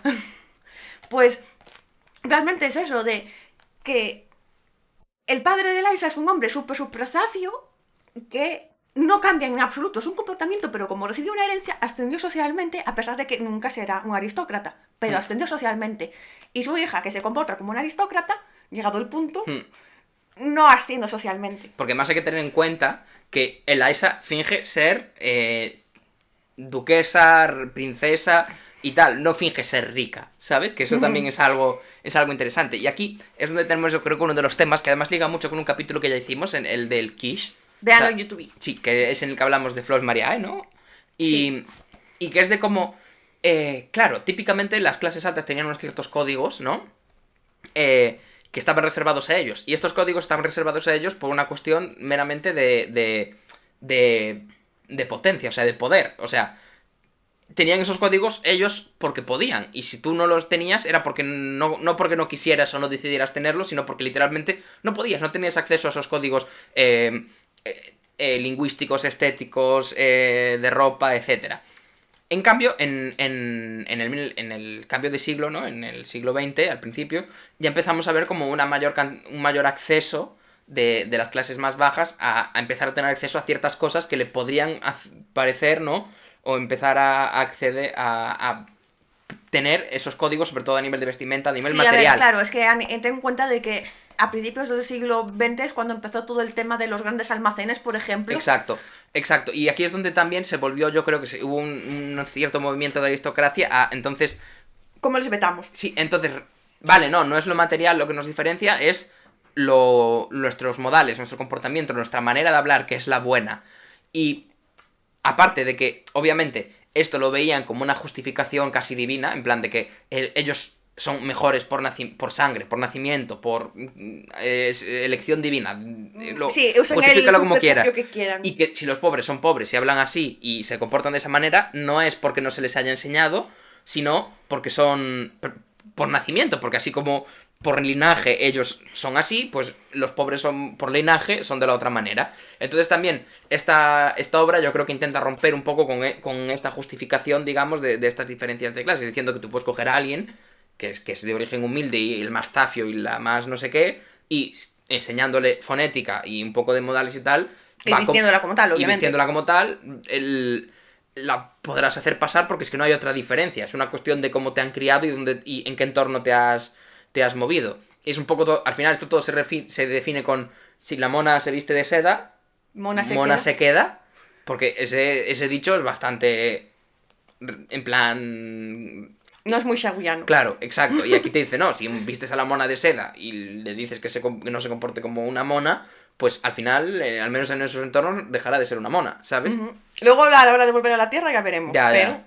Pero sí que es cierto luego a una cosa que es súper peculiar y también relacionada con el quiche, que es, hay una escena en Pigmalión en el que se reúnen, de hecho, con la madre de Higgins y con dos mujeres, o sea, una madre y una hija de una familia que, si bien en algún momento fue de alta alcurnia y tienen su título correspondiente, viven empobrecidas. Que es gracioso porque es como, ves las dinámicas sociales de son empobrecidas, pero no han sido expulsadas de la sociedad porque siguen siendo aristócratas. Claro. Pero la gente no les tiene tanto respeto como si tuvieran sus monis, claro. Porque todo es mixto. Claro. Entonces, ves ese momento maravilloso en el que Eliza, que todavía está medio cocer en esto de la fonética y los modales, empieza muy bien, en plan de, oh, sí, ¿cómo estás? Me encanta. How you do? Sí, y luego, de repente, se le va la flapa y empieza a usar bastantes frases hechas, broke y demás. Y claro, al principio como que la gente está un poco estupefacta de, oh Dios mío, ¿qué está diciendo? Ha dicho una palabrota. Pero luego eso se termina contagiando, como que lo ven algo peculiar y yo también quiero, ¿sabes? Como una especie de travesura. Y realmente hay muchas cosas que incluso a día de hoy tienen un poco ese matiz. Sí. Por ejemplo, como hace unos años que se puso de moda la ropa de personas con problemas de adicción en los 80 en gente pudiente. Ya, y que es como el quiche al revés, de que ahora no es que la gente de estratos inferiores tome los códigos de clases superiores, sino que cuando las clases superiores cogen códigos que pertenecían a clases, digamos, inferiores o a estratos más marginalizados o como lo queramos decir, de repente esta recontextualización hace que de repente estos códigos pasen de tener las connotaciones que tenían antes para esta gente y que esto le causaba una presión para de repente empezar a ser casi un símbolo de estatus. Entonces es como al final también el hecho de estar en una clase hace que se pone recontextualizar, perdona, uy, que ya me lío, ciertos símbolos, ¿no? Y ciertos códigos. De hecho, ¿no te acuerdas de, bueno, al menos mi abuela me lo decía, que hubo una época en la que comer, por ejemplo, gambas no era cosa de ricos? Exacto, antes el marisco se tiraba, no valía para nada, y ahora... La gente se está dando de leches Claro, por él. hasta que llegue otra cosa que lo sustituya y entonces nos parezca el marisco como, no sé... Y las sardinas también pasaba, pero ahora la gente se da de leches por las sardinas. Ya. ¿Sabes? Antes las sardinas era la típica cosa que comías con pan de brea, que además el pan de brea no era pan blanco y por lo tanto, que yo recuerde, por lo que me contaba ella, era comida también bastante de gente pobre, y ahora es como, ay sí, súper sano, mucho omega 3, ¿sabes? Y yo creo que más o menos, bueno, eso, en lo que decíamos antes de que el tema social nuevamente recontextualiza, joder, cómo estamos hoy. Ya. Y las dinámicas sociales giran en torno a cómo es toda la pirámide poblacional del instituto, pero se pierden esos indicios socialistas. ¡Oh, qué raro! O sea, realmente todo el significado, o sea, sí que hay cierto de eso, de que hay estratos sociales y por lo tanto juegan con esa diferencia de roles, pero todo el significado original, quitando este punto, se pierde porque se quedan en la versión descafeinada de que la Galatea o el Galateo de turno es transformado por su respectivo o respectiva Pigmalión y se queda en ese puesto que le ha sido impostado, cosa que en la versión original no pasa. Exacto. Entonces, a ver, vamos a meter ahí. Es el momento del zapatillazo. Sí, porque obviamente el Aisa le da un zapatillazo a Higgins.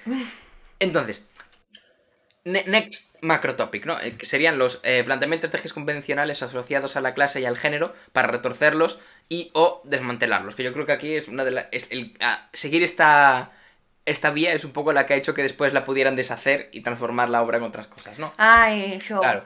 En cuanto subvierten tu subversión, lo que nos queda es el status quo. Entonces... En cuanto se vierte en tu subversión, solo nos queda la depresión. Exacto. Porque realmente lo que coge el show es un poco a lo Cervantes, es coger como un género que está bastante manido y tal y subvertir ciertas cosas para dar el mensaje que quiere. Entonces aquí es una subversión del concepto romántico y del melodrama en favor del teatro didáctico y sobre todo que él defendía y sobre todo en clara oposición con el esteticismo de personas como nuestro querido Wilde. Que bueno, algún día ya nos tendremos que meter con Wilde, ¿no? Sí. Bueno, de hecho, podemos... Es que claro, a ver, es que ya hemos hablado de Dorian Gray. Ya. Que sería lo más chachi, pero podemos intentar hablar, por ejemplo, de Ernesto. Ya. Y las ventajas de llamarse así. Sí. Ya veremos. Entonces, que obviamente hay que hablar de este signo en algún punto, cojo. Entonces, algunos de los ejes convencionales que son subvertidos, ¿no? A ver, ¿has explicado en plan en qué consiste el teatro didáctico y el esteticismo?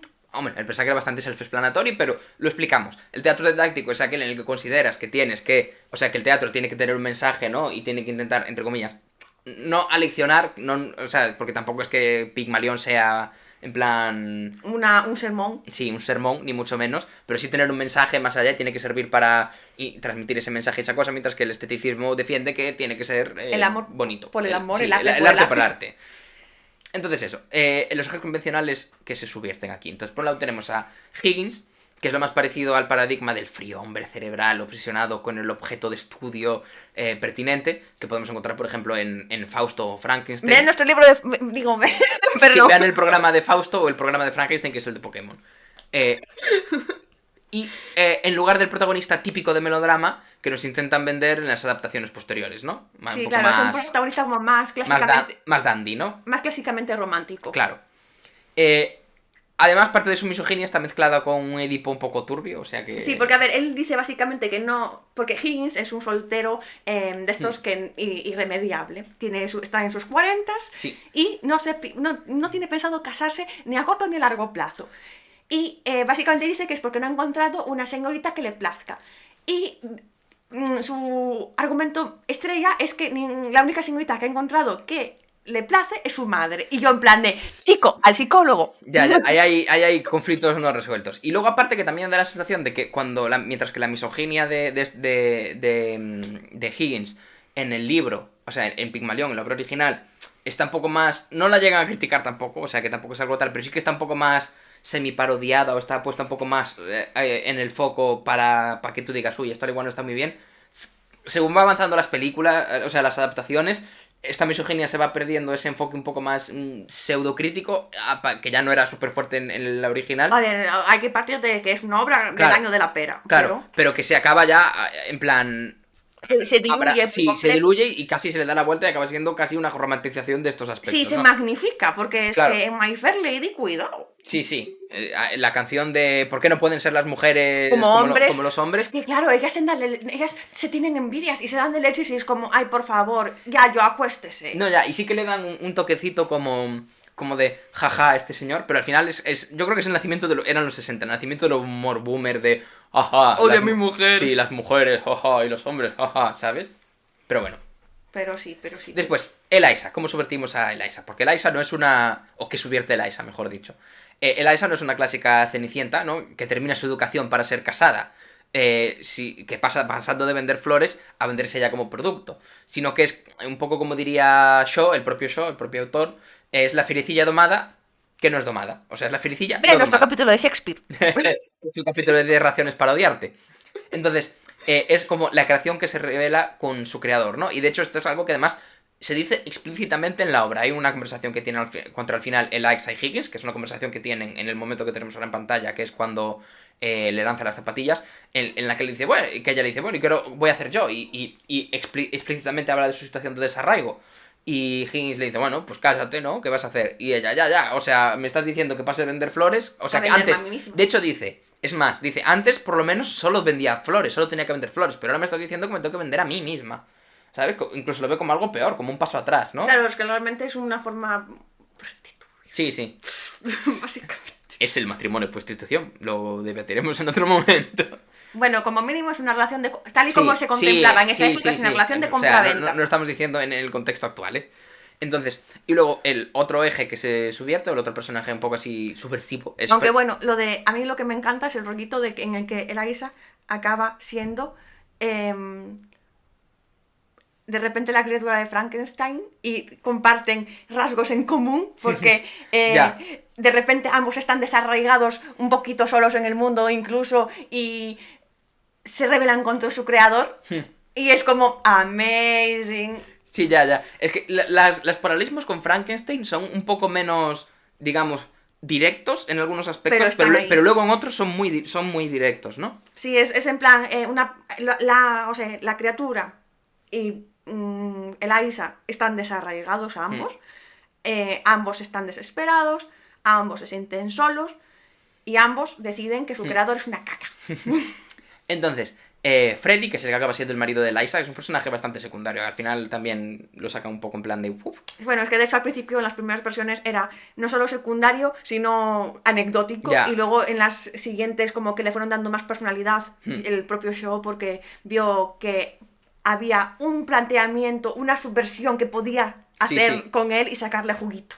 Y claro, aquí la subversión es que él es el que acaba siendo el marido de Eliza, pero es un hombre en plan débil, bastante inútil, y que además es pobre, por lo tanto es Eliza la que lo tiene que acabar manteniendo a él, y esto revierte un poco los roles dentro del matrimonio. Y de hecho Eliza dice que prefiere eso, dice, coño, me voy a casar con este hombre y no con alguno de los que me puede encontrar Pickering, que me podría encontrar un señor de alta alcurnia con el que casarme, porque yo prefiero ser yo la que lo mantenga a él, prefiero que él sea simplemente que no me quita agencia. Claro, que no me quita agencia y poder ser yo el que lo mantenga con mi floristería o con lo que sea.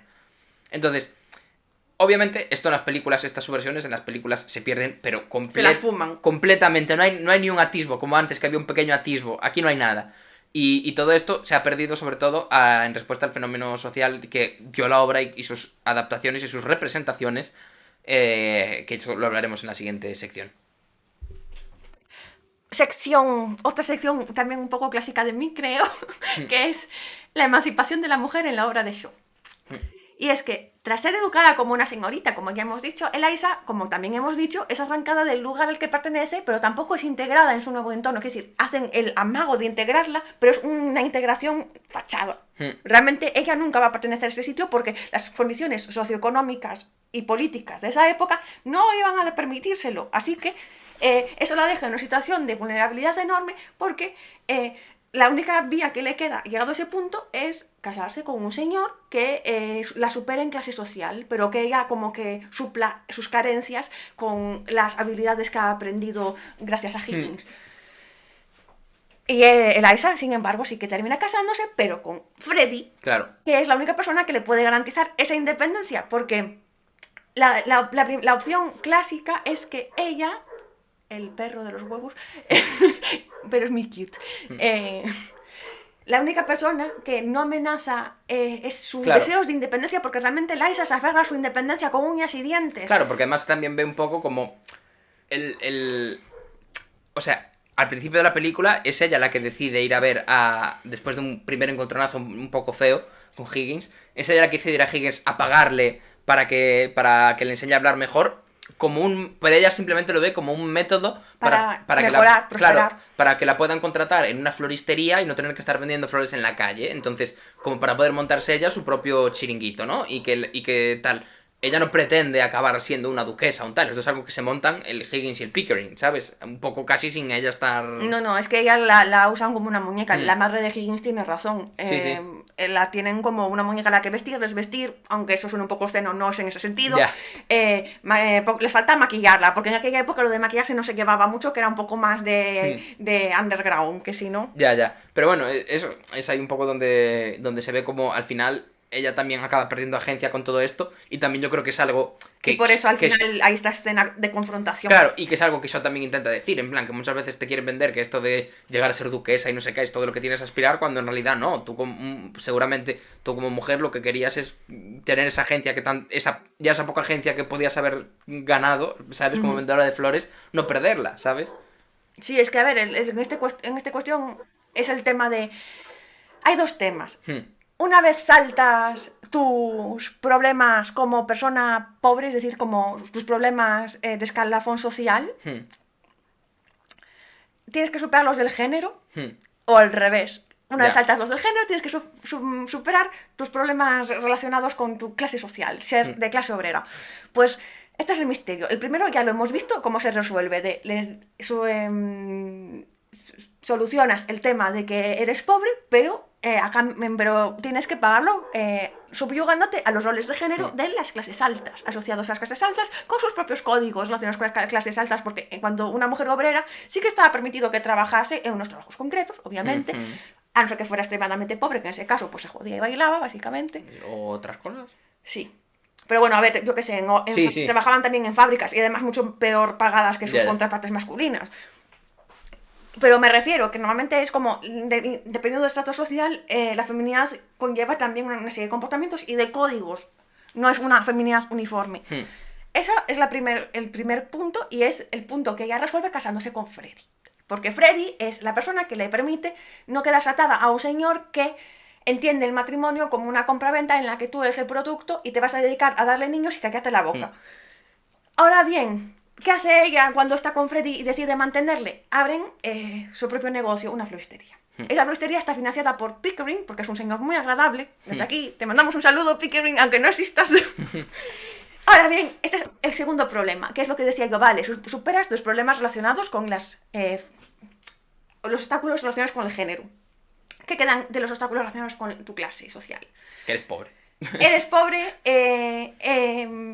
y por lo tanto dependes de que Pickering decida financiarte tu negocio. Claro. Y al principio el negocio va de culo, porque no tiene ningún tipo de noción. Sí, de cómo llevar el negocio, claro. Luego prospera, pero al principio el negocio va de culo.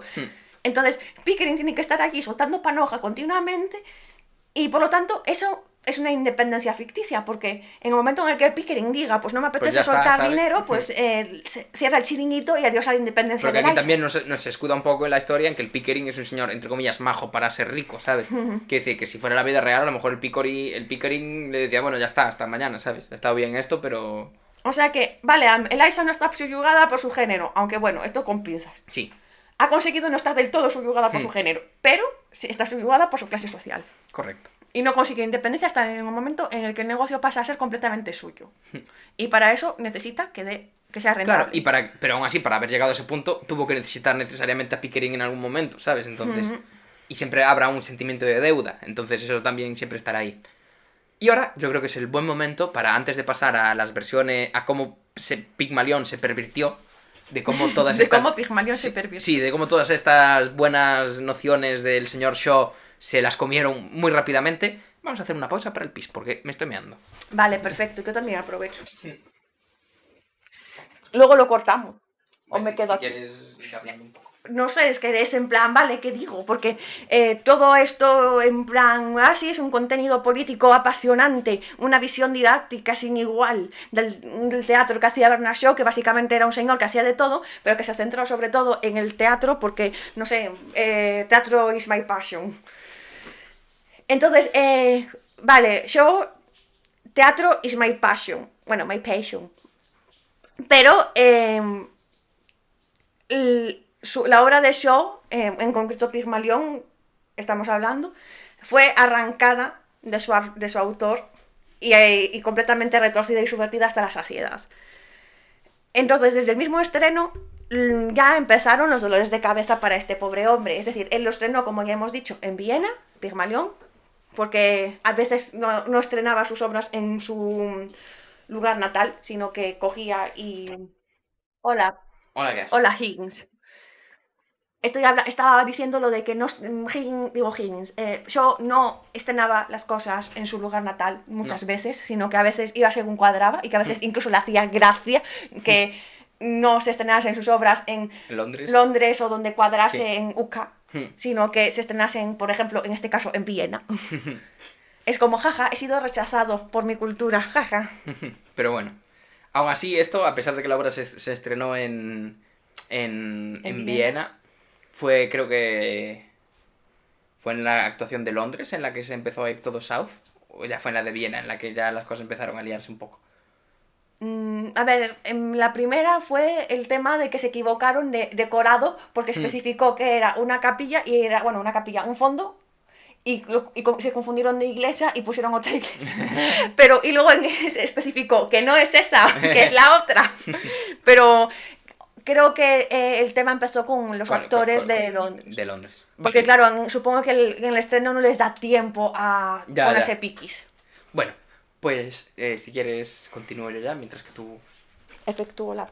Sí. Y además así traigo un poco de agua. Entonces, eso. Ahora pasaremos a hablar de lo que es... Uy, mira, me voy a centrar. Ahora el podcast soy yo. Esto no os lo esperabais. Entonces, vamos a hablar, exacto, de cómo todo este contenido político, ¿no? Que Shaw quería poner a su obra, se fue diluyendo, y la verdad diluyendo bastante rápidamente, porque uno podría pensar que, claro, la obra es de 1913, han pasado más de 100 años, entonces... que ha sido con el tiempo, con el paso de todo ese tiempo que se ha ido poco a poco perdiendo y que es por ese distancia temporal, pero es que realmente ya en el propio momento del estreno de la obra ya se fue diluyendo, ¿no? Porque eso, es increíble como... O sea, es un ejemplo muy claro de cómo una obra no pertenece directamente a su autor y puede ser arrancada de y subvertida completamente. O sea, y además este caso lo tenían fácil porque como era una subversión de otros... ¿cómo se dice? De otros tropos y de otros géneros ya presentes, pues era como más fácil volver a eso, ¿no? Entonces, ya desde el mismo estreno comenzaron los dolores de cabeza para el pobre Shaw, porque el actor que hacía de Higgins, que este nombre yo no me creo que sea, o sea, yo os lo digo de verdad, no me creo que este sea su nombre de verdad. Max Beerbohm Tree, como árbol, ¿sabes?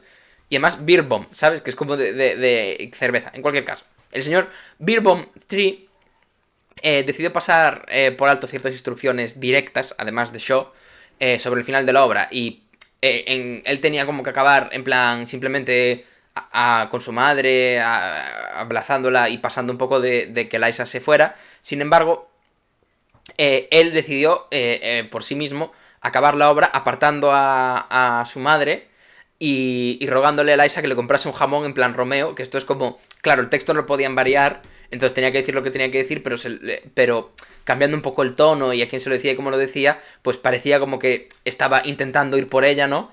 Y intentando, en plan, no dejándola ir, que era justo lo contrario de lo que Shaw quería. Esto le sentó tan mal a Shaw que se marchó como un rayo, en plan completamente decepcionado del teatro, y nunca más volvió a una obra de esta producción, hasta que lo convencieron de volver para conmemorar la 100ª representación. O sea, cuando era la número 100, que además fue en poco más de un año, o sea que fueron bastante pam, consiguieron convencerlo para que volviese. Y esto que podría ser como para decir, hostia, mira, que al final lo hemos arreglado y hacemos lo que tú quieres, no, todo lo contrario. Solo sirvió para que Sean confirmase que la idea de un romance entre Eliza y Higgins había calado mucho en el público. Y de hecho ahora, o sea, y no por casualidad, sino porque así la producción lo había llevado en esa dirección. Y ahora la obra estaba muy impregnada de galanterías entre Higgins y Eliza, ¿no? Entre como Higgins ya en otros momentos, cambiando cómo son ciertas cosas y demás. Muy buenos días por la mañana, señor Andorra 1, 2, 3, 4, 5, 6, 7, 8.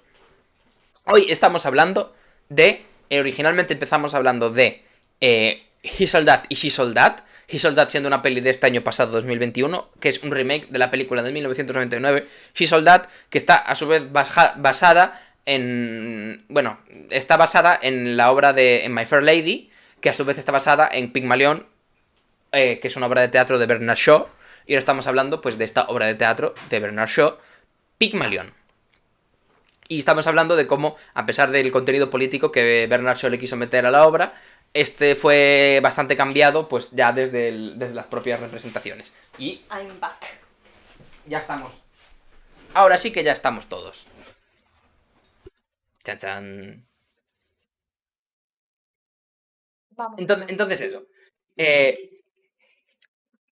Y esto no fue solo un problema del público que la veía en directo y de la producción de la obra, que fue en plan cambiando un poco la representación, o sea, la producción cambiando ciertas cosas para que intentar reforzar la idea de que Higgins y Eliza acababan juntos. La crítica y la prensa no ayudaron, dado que ellos también alentaban esta teoría y esta interpretación del final. O sea que en un principio podía parecer medio abierto, a pesar de que Sean... decía él claramente bastante que no lo era que no acababan juntos, pero bueno, pero la crítica y la prensa intentaba llevarlo ahí. Entonces, una vez esta producción dejó de representarse, un poco por la pérdida de interés del productor, pero también por el comienzo de la Primera Guerra Mundial, ¿no? Una buena razón para dejar de hacer algo, ¿sabes? Que empiece la Primera Guerra Mundial. Sí.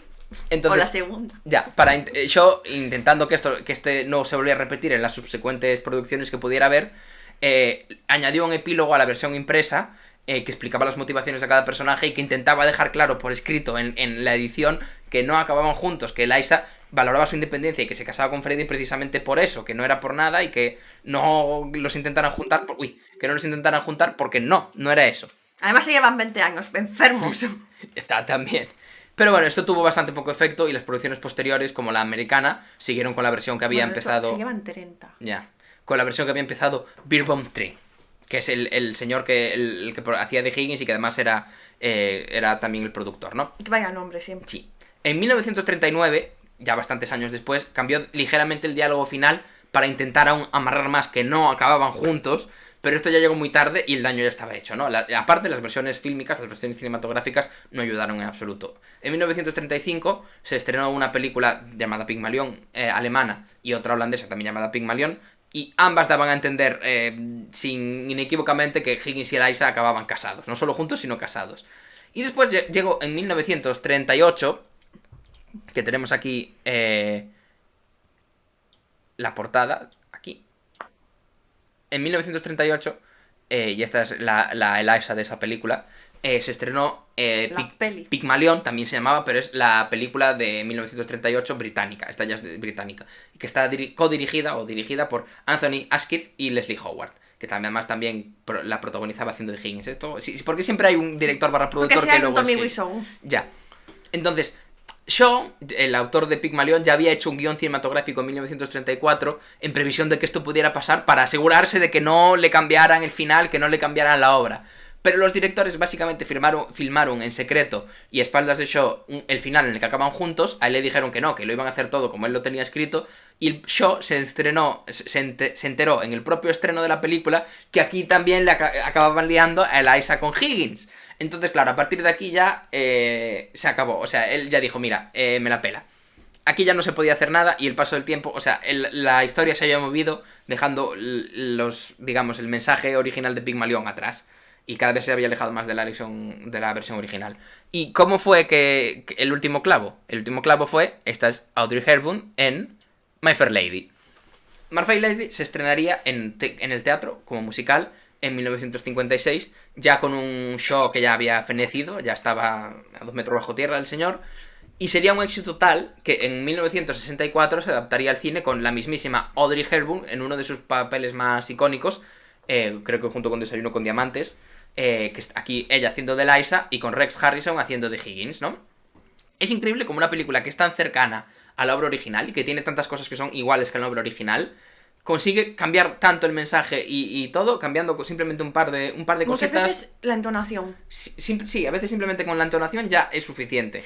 Entonces, también es curioso cómo, a pesar de que la película se estrenó medio siglo después de la obra teatral, hay ciertos aspectos en los que es incluso más comedida o que está, entre comillas, más censurada que la obra original, y que el uso de palabras malsonantes, que en su momento fue uno de los efectos shock que hizo que gustara tanto la obra de teatro. Sí, es que no se podía decir bloody Sí, en el teatro. el momento y en el- yo dijo, pues yo sí que lo, Sí, que lo van a decir. El momento en el que Eliza dice en plan This bloody walk, que es el momento del puto coñazo, ¿no? Que es uno de los momentos favoritos del libro. O sea, la edición de Cátedra, o sea, la traducción que es muy muy buena y tiene momentos, es muy divertida la obra, aparte del mensaje que tiene, y tiene momentos muy buenos donde yo creo que la traducción y la localización es muy buena. Sí, a ver si lo encuentro. O sea, y ya no solo a nivel de que sea más comedida a la hora de decir palabras malsonantes y demás, sino que además también el personaje de Eliza, sobre todo al principio, cuando aún es la Eliza, esta Eliza, la Eliza vendedora de flores, está mucho más aplanado y mucho más caricaturizado y usa mucho en plan catchphrase, en plan de decir siempre, en plan, he sido yo, pero en este caso es lo de I'm a good girl I am, ¿sabes? Que lo dice, bueno, esto lo he dicho fatal, pero como que lo hace siempre en el mismo tono y la misma cosa como para hacer el personaje un poco más caricaturesco. Liza, con una dicción perfecta y elegante. Pasear, pero qué puto coñazo. Alboroto, yo me cojo un taxi. Qué grande, es que es tan bueno, o sea, de verdad. Entonces, claro, además, esta película fue un éxito enorme, un éxito gigante. Yo creo que es My Fair Lady, incluso hoy nos sigue sonando.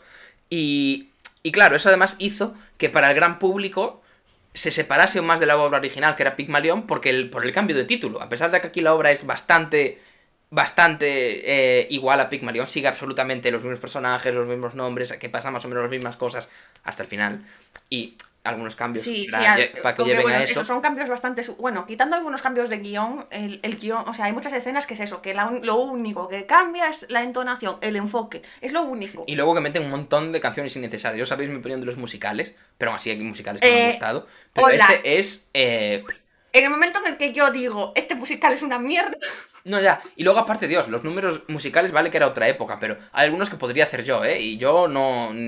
yo bailar fatal. Bueno, anyways, una breve mención a la siguiente gran adaptación de esta línea temática, que es Pretty Woman, que aquí también de nuevo se vuelve a desvincular ya con el propio nombre, y esto sí que ya no es un remake, digamos, sino que toma ciertos conceptos, pero los recontextualiza en los 90, que esta película es de 1990. Tela. Aquí es lo que a mí me parece la completa subversión total del mensaje de Shaw. Aquí se romantiza una relación basada en la diferencia de poder, donde tenemos a un señor rico que se coge una prostituta, lo cual también romantiza la prostitución un poquito, ¿sabes? En plan como algo bonito, en plan en el sentido de, oh, que salvar a una chica de la prostitución, no sé qué, bla, bla, bla, todo esto. Y al final la relación que tienen romantiza totalmente el amor tóxico, total y absolutamente. Y que esta película se haya convertido en uno de los referentes de una generación entera, ¿no? En cuanto a lo que es el cine romántico, a lo que son las relaciones.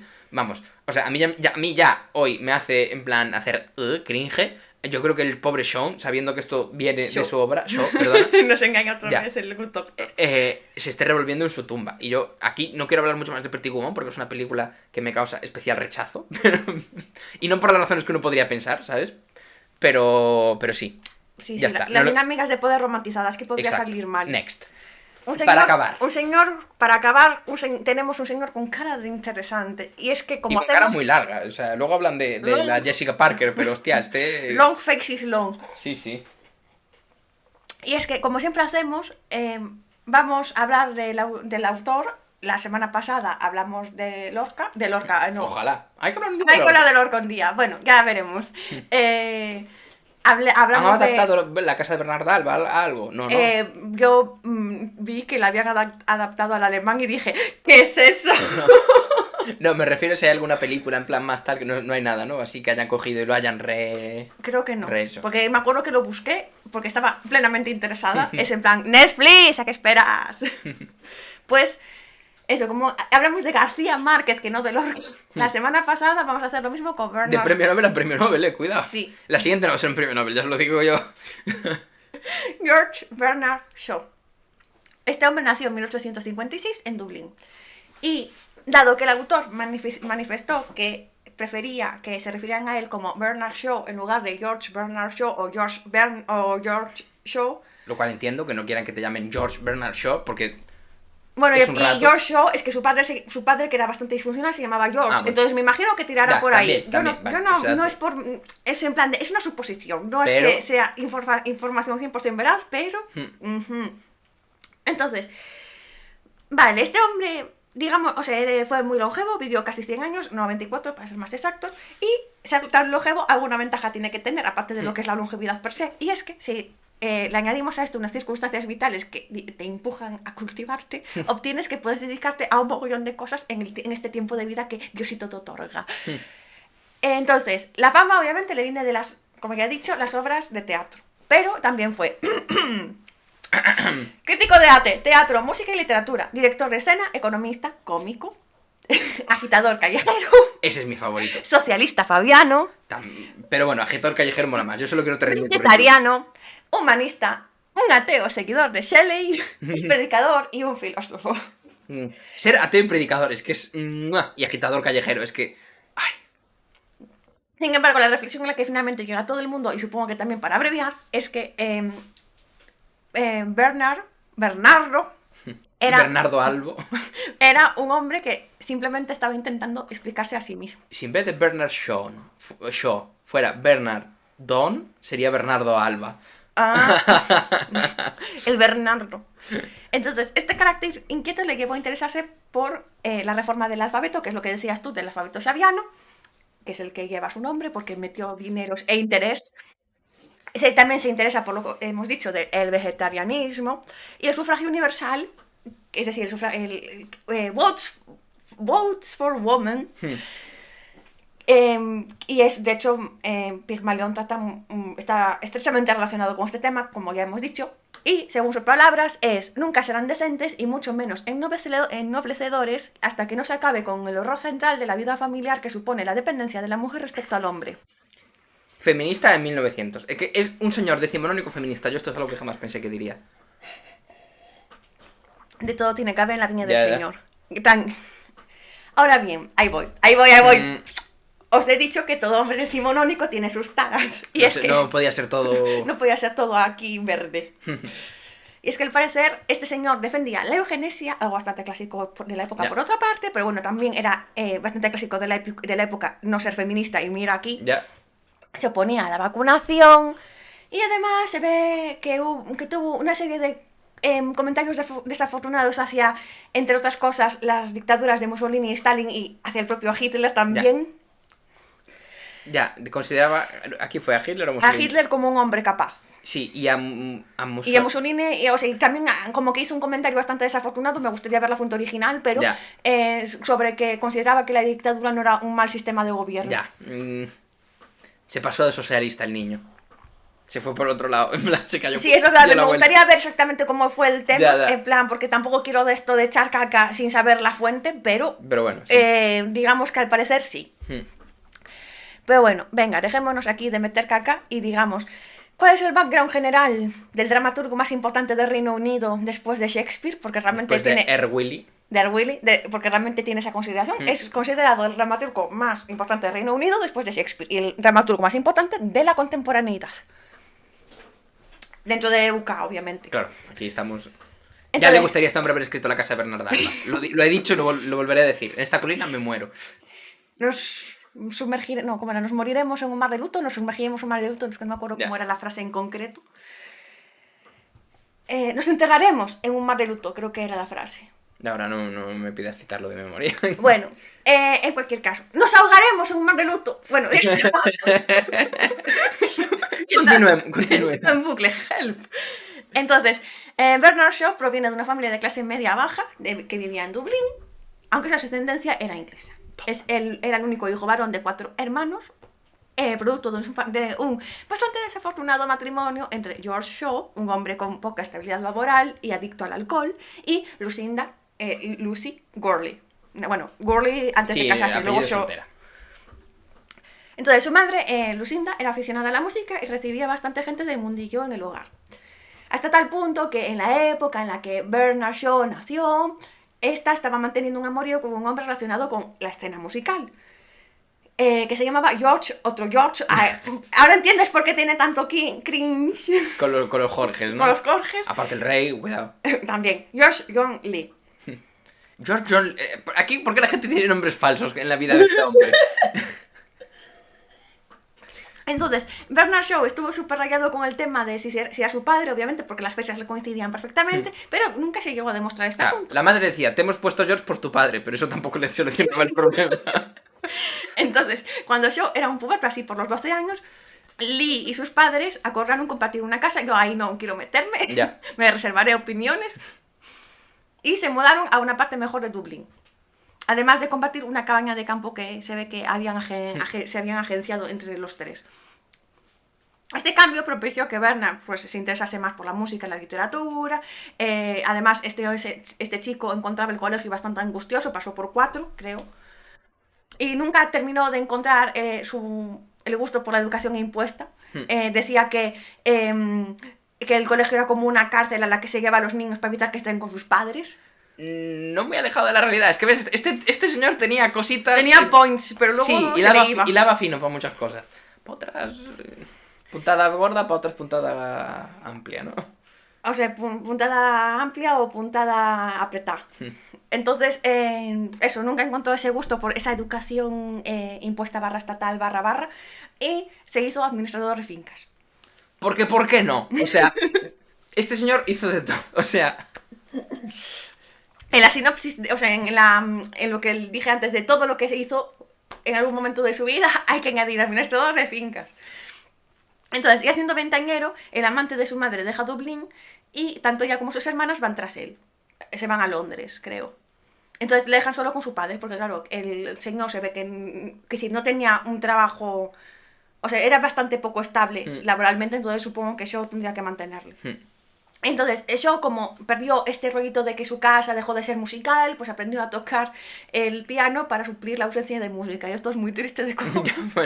bueno, por lo menos no es como el padre de... Ay, ¿de quién era? El que se enseñó a tocar el oboe. Ay. Era el de Shirley.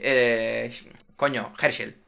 Sí. El de la Herschel. Sí. Que eso me parece más fuerte, o sea... Y además en 1700. Ya. Si pues, YouTube, ¿cómo aprendías cosas? Y al más puro estilo decimonónico, solo se reuniría con su madre y 2 de sus 3 hermanas por la muerte de la tercera de las hermanas, que murió de tuberculosis, como no, marca decimonónica de la casa. Esto fue en 1873, por lo tanto yo ya pues era un jovenzuelillo. Y a partir de ahí llega a a Inglaterra. England. Sí, y Lee le consigue un puesto como columnista en The Hornet, compaginado a su vez con trabajos eventuales y algún puesto de oficina. Entonces, ahí es cuando escribe su primera novela, que es Immaturity, escrita en 1879, publicada muchísimo más tarde, en 1930. Porque también es otra de las cosas de este señor. Sí, que este señor realmente tardó bastante en despegar. Lo cual, en un mundo que te vende la narrativa de que si no haces nada antes de los 25 eres un mierda, pues está muy bien, la verdad. Es que siempre subvirtiendo... Sí. Es que una tras otra, chaval, no para. Entonces, este señor escribió esa primera novela mientras trabajaba para la Edison Telephone Company. Trabajo que terminó para escribir a tiempo completo, aprovechando que la Edison Telephone Company se juntó con la Bell Telephone Company. Mi teoría conspiranoica. Este señor era amigo de Graham Bell, inventor del teléfono. Bueno, algo así era del sobrino o algo así. Sí, bueno, tenía relación con los Bell, de esos Bell. Yo creo que mi teoría es que lo mandaron de topo a la Edison Company, Telephone Company, para así después desde dentro dinamitarla y acabar pudiendo comprarla.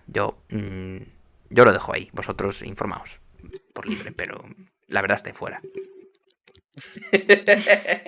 La cuestión es que este hombre nunca publicó, como ya he dicho, no publicó Maturity, por lo tanto, pues regular. Entonces, él se empezó a dedicar a tiempo completo a la escritura, pero los ingresos tardaban bastante en llegar. Entonces, vivía con ayuda de su progenitora y escribió durante los años siguientes 2 novelas más que tampoco consiguió vender a un editor: The Irrational Knot y Love Among the Artists. Y estas obras terminarían llegando al público más tarde, serializadas en una revista socialista. Entonces, se hace vegetariano, primero por pobre y luego por principios. O sea, no tenía dinero para comprar carne. Decía, no, yo es que soy vegetariano, soy mi amigo de los animales. Y luego sigue escribiendo, sigue fracasando y de repente descubre a Karl Marx y es el día. ¿A quién no le ha pasado eso? Entonces decide meterse en política.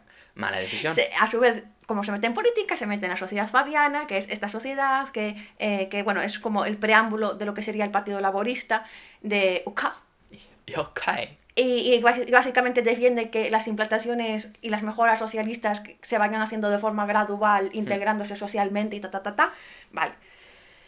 Y en este momento ya es cuando él está ahí politiqueando y consigue publicar por fin 2 unidades de novela ahí por 1883, mediados de los 1880, que es La profesión de Cashel Byron y Un socialista social. Titulazo. Un socialista asocial.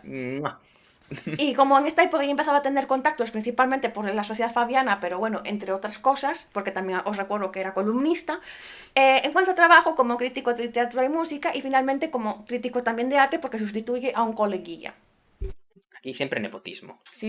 Eso que no falte. Entonces, socialismo sí, nepotismo también.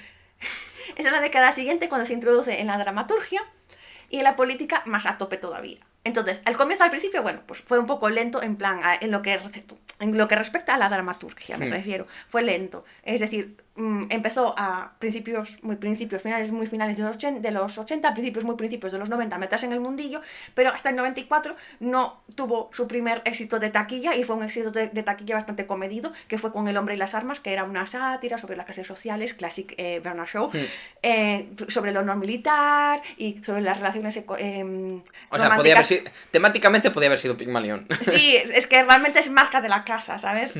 Honor militar y relaciones románticas convencionales, que si lo único que no tiene Pigmalión es el honor militar. ¿Y por qué no se metieron? Y Pickering es coronel, o sea que lo podría haber tenido. ¿Quiere? Por favor. ¿Ya está?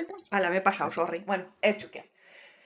Ahora bien, hay que decir que, bueno, quitando honrosas excepciones, sus obras en aquella época eran más conocidas vía impreso, es decir, por los libretos. Que por las actuaciones. Sí, quiero decir, porque muchas de ellas incluso se llegaban a representar una unidad de vez y nunca más. Por ejemplo, es el caso de Cándida. Una pena, porque Cándida... Tiene buena pinta. O sea, es otra mujer fuerte, independiente en el mundo decimonónico / postdecimonónico. Esto, sin embargo, cambiará a muy finales del siglo XIX, muy principios del siglo XX, cuando decide pausar un poco la política. Además, se ve que le dio un chungo, en plan que se puso malo de exceso de trabajo. Normal, niños con tantas cosas que hacía, normal que diera un chungo. Niños no trabajan demasiado. Entonces, decide dejar brevemente a un lado la política, aunque, sorpresa, termina volviendo. Y se centra 100% no fake en la dramaturgia. Entonces, ahí es cuando escribe, ya empieza a granjearse sus buenos éxitos, en plan, publica Hombre y Superhombre, bueno, publica... Sí, estrena. Estrena Hombre y Superhombre en 1903, El dilema del doctor en el 6, etcétera, etcétera, etcétera, junto a otros grandes éxitos.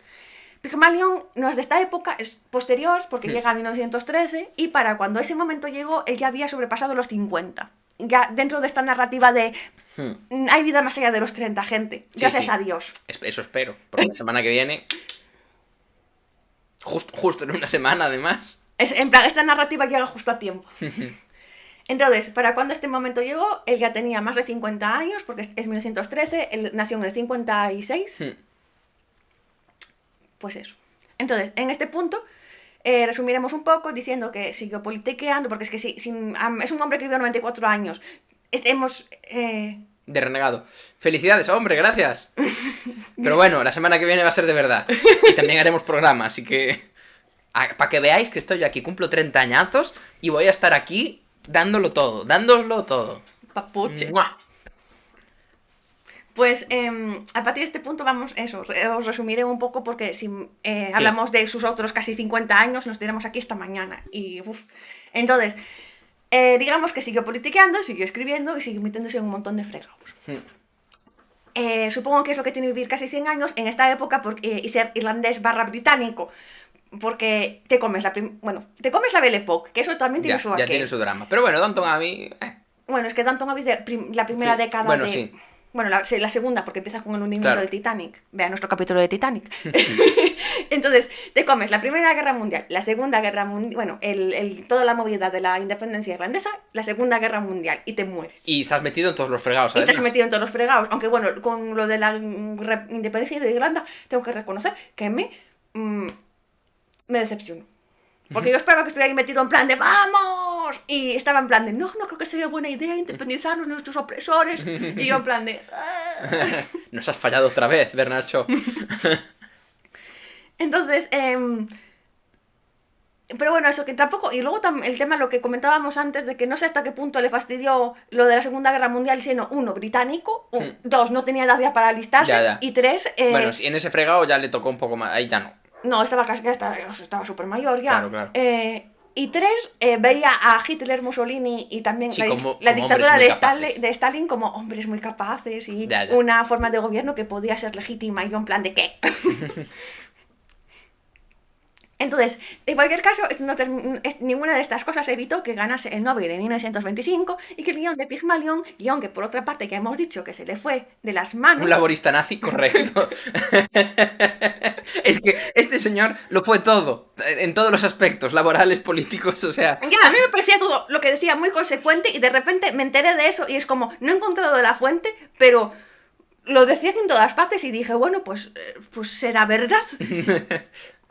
O sea, me gustaría ponerlo en duda solo por la ilusión de que no haya un señor decimonónico que me decepcione, pero por desgracia me da a mí que ese ímpetu se me va a romper. Y eso, ese guión, pues el guión de la película de Pygmalion, pues tuvo un Oscar en el 39. Al mejor guión. Al mejor guión. O el mejor guión adaptado, porque esa es una adaptación, pero sí. Entonces, por la película además en la que se cargaron su guión, o sea que... canelita en rama. Y yo continuaría escribiendo hasta prácticamente el momento de su muerte, y su muerte fue bastante peculiar porque se murió de insuficiencia renal provocada por una caída mientras podaba un árbol. Que dime tú que hace con 94 años podando un puto árbol, o con 93, me da igual, ¿sabes? Es en plan... A ver, señor, vale, que a lo mejor, ¿sabes? Pero bueno, sí. Y hasta aquí el capítulo de hoy, ¿no? En general, temáticamente ya... Yo también me quiero morir a los 94 años así de forma absurda, ¿sabes? Sí, yo sigo a los 94, tú ven. Jubilado se aburre mucho, ¿no? Ya. Pues va a ser eso, ¿eh? Quiero verme yo con 94 años, a ver qué estoy haciendo. Ojalá pueda podar árboles con 94 años. Ya. Es otra cosa. Es en plan de... Mejor eso que la demencia senil. Claro. Hacen cosas raras. Miran obras. Pues entonces... Escribe en Pygmalion... Bueno, no, iba a decir, escribe en Pygmalion, pero cuando era lo de Pygmalion era un hombre de mediana edad todavía.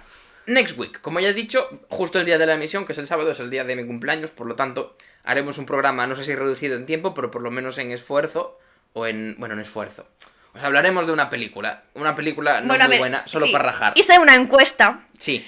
En la que básicamente he sido conducida hacia el sacrificio. Porque he dicho, van a sacar una peli de caca de estas de Wattpad. ¿Queréis que lea el libro y lo comentemos? Y la gente votó en masa a que efectivamente que sufras. Yo no me quejo, pero también voté que sí, ¿eh? Sufre, guarrindonga, sufre. Y básicamente os informo que son 60 y pico capítulos, 66, y me quedan 8. Hoy hemos visto la película, la adaptación, que ya hemos visto. Además es una adaptación basada en Barcelona, hecha con actores españoles. Entonces, pensaba que iba a ser americano, o sea que fijaos que bien ubicado estoy. Y... Bueno, es que yo también me esperaba que fuera en plan o americana o en su defecto latinoamericana, porque la autora creo que es latinoamericana. Pero bueno, en cualquier caso, la película es... la película barra... libro de Wattpad es a través de mi ventana. A través de mi ventana. Y vamos a... O sea, ya os lo adelantamos ahora, vamos a rajar mucho porque no tiene mucho por dónde cogerlo. Y a ver si le podemos dar así una vueltecita por algún lado, pero bueno, en principio será esto. Será un capítulo relativamente light, o sea, no será de estos de históricos, de No, tal, no. a priori. Nos la ahorramos entonces, sí, por favor. Bueno, sí, o sea, la película, o sea...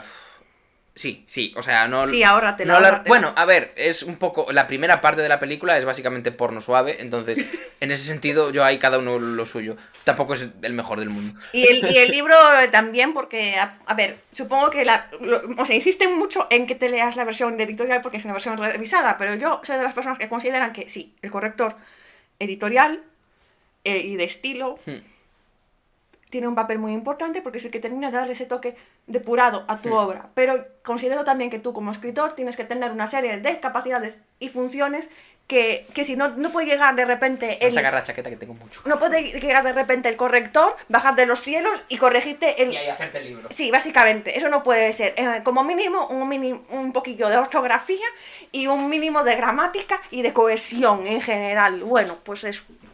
Ay, Dios, que me está basando. Entonces, claro, es en plan que yo me leí la versión original porque la versión...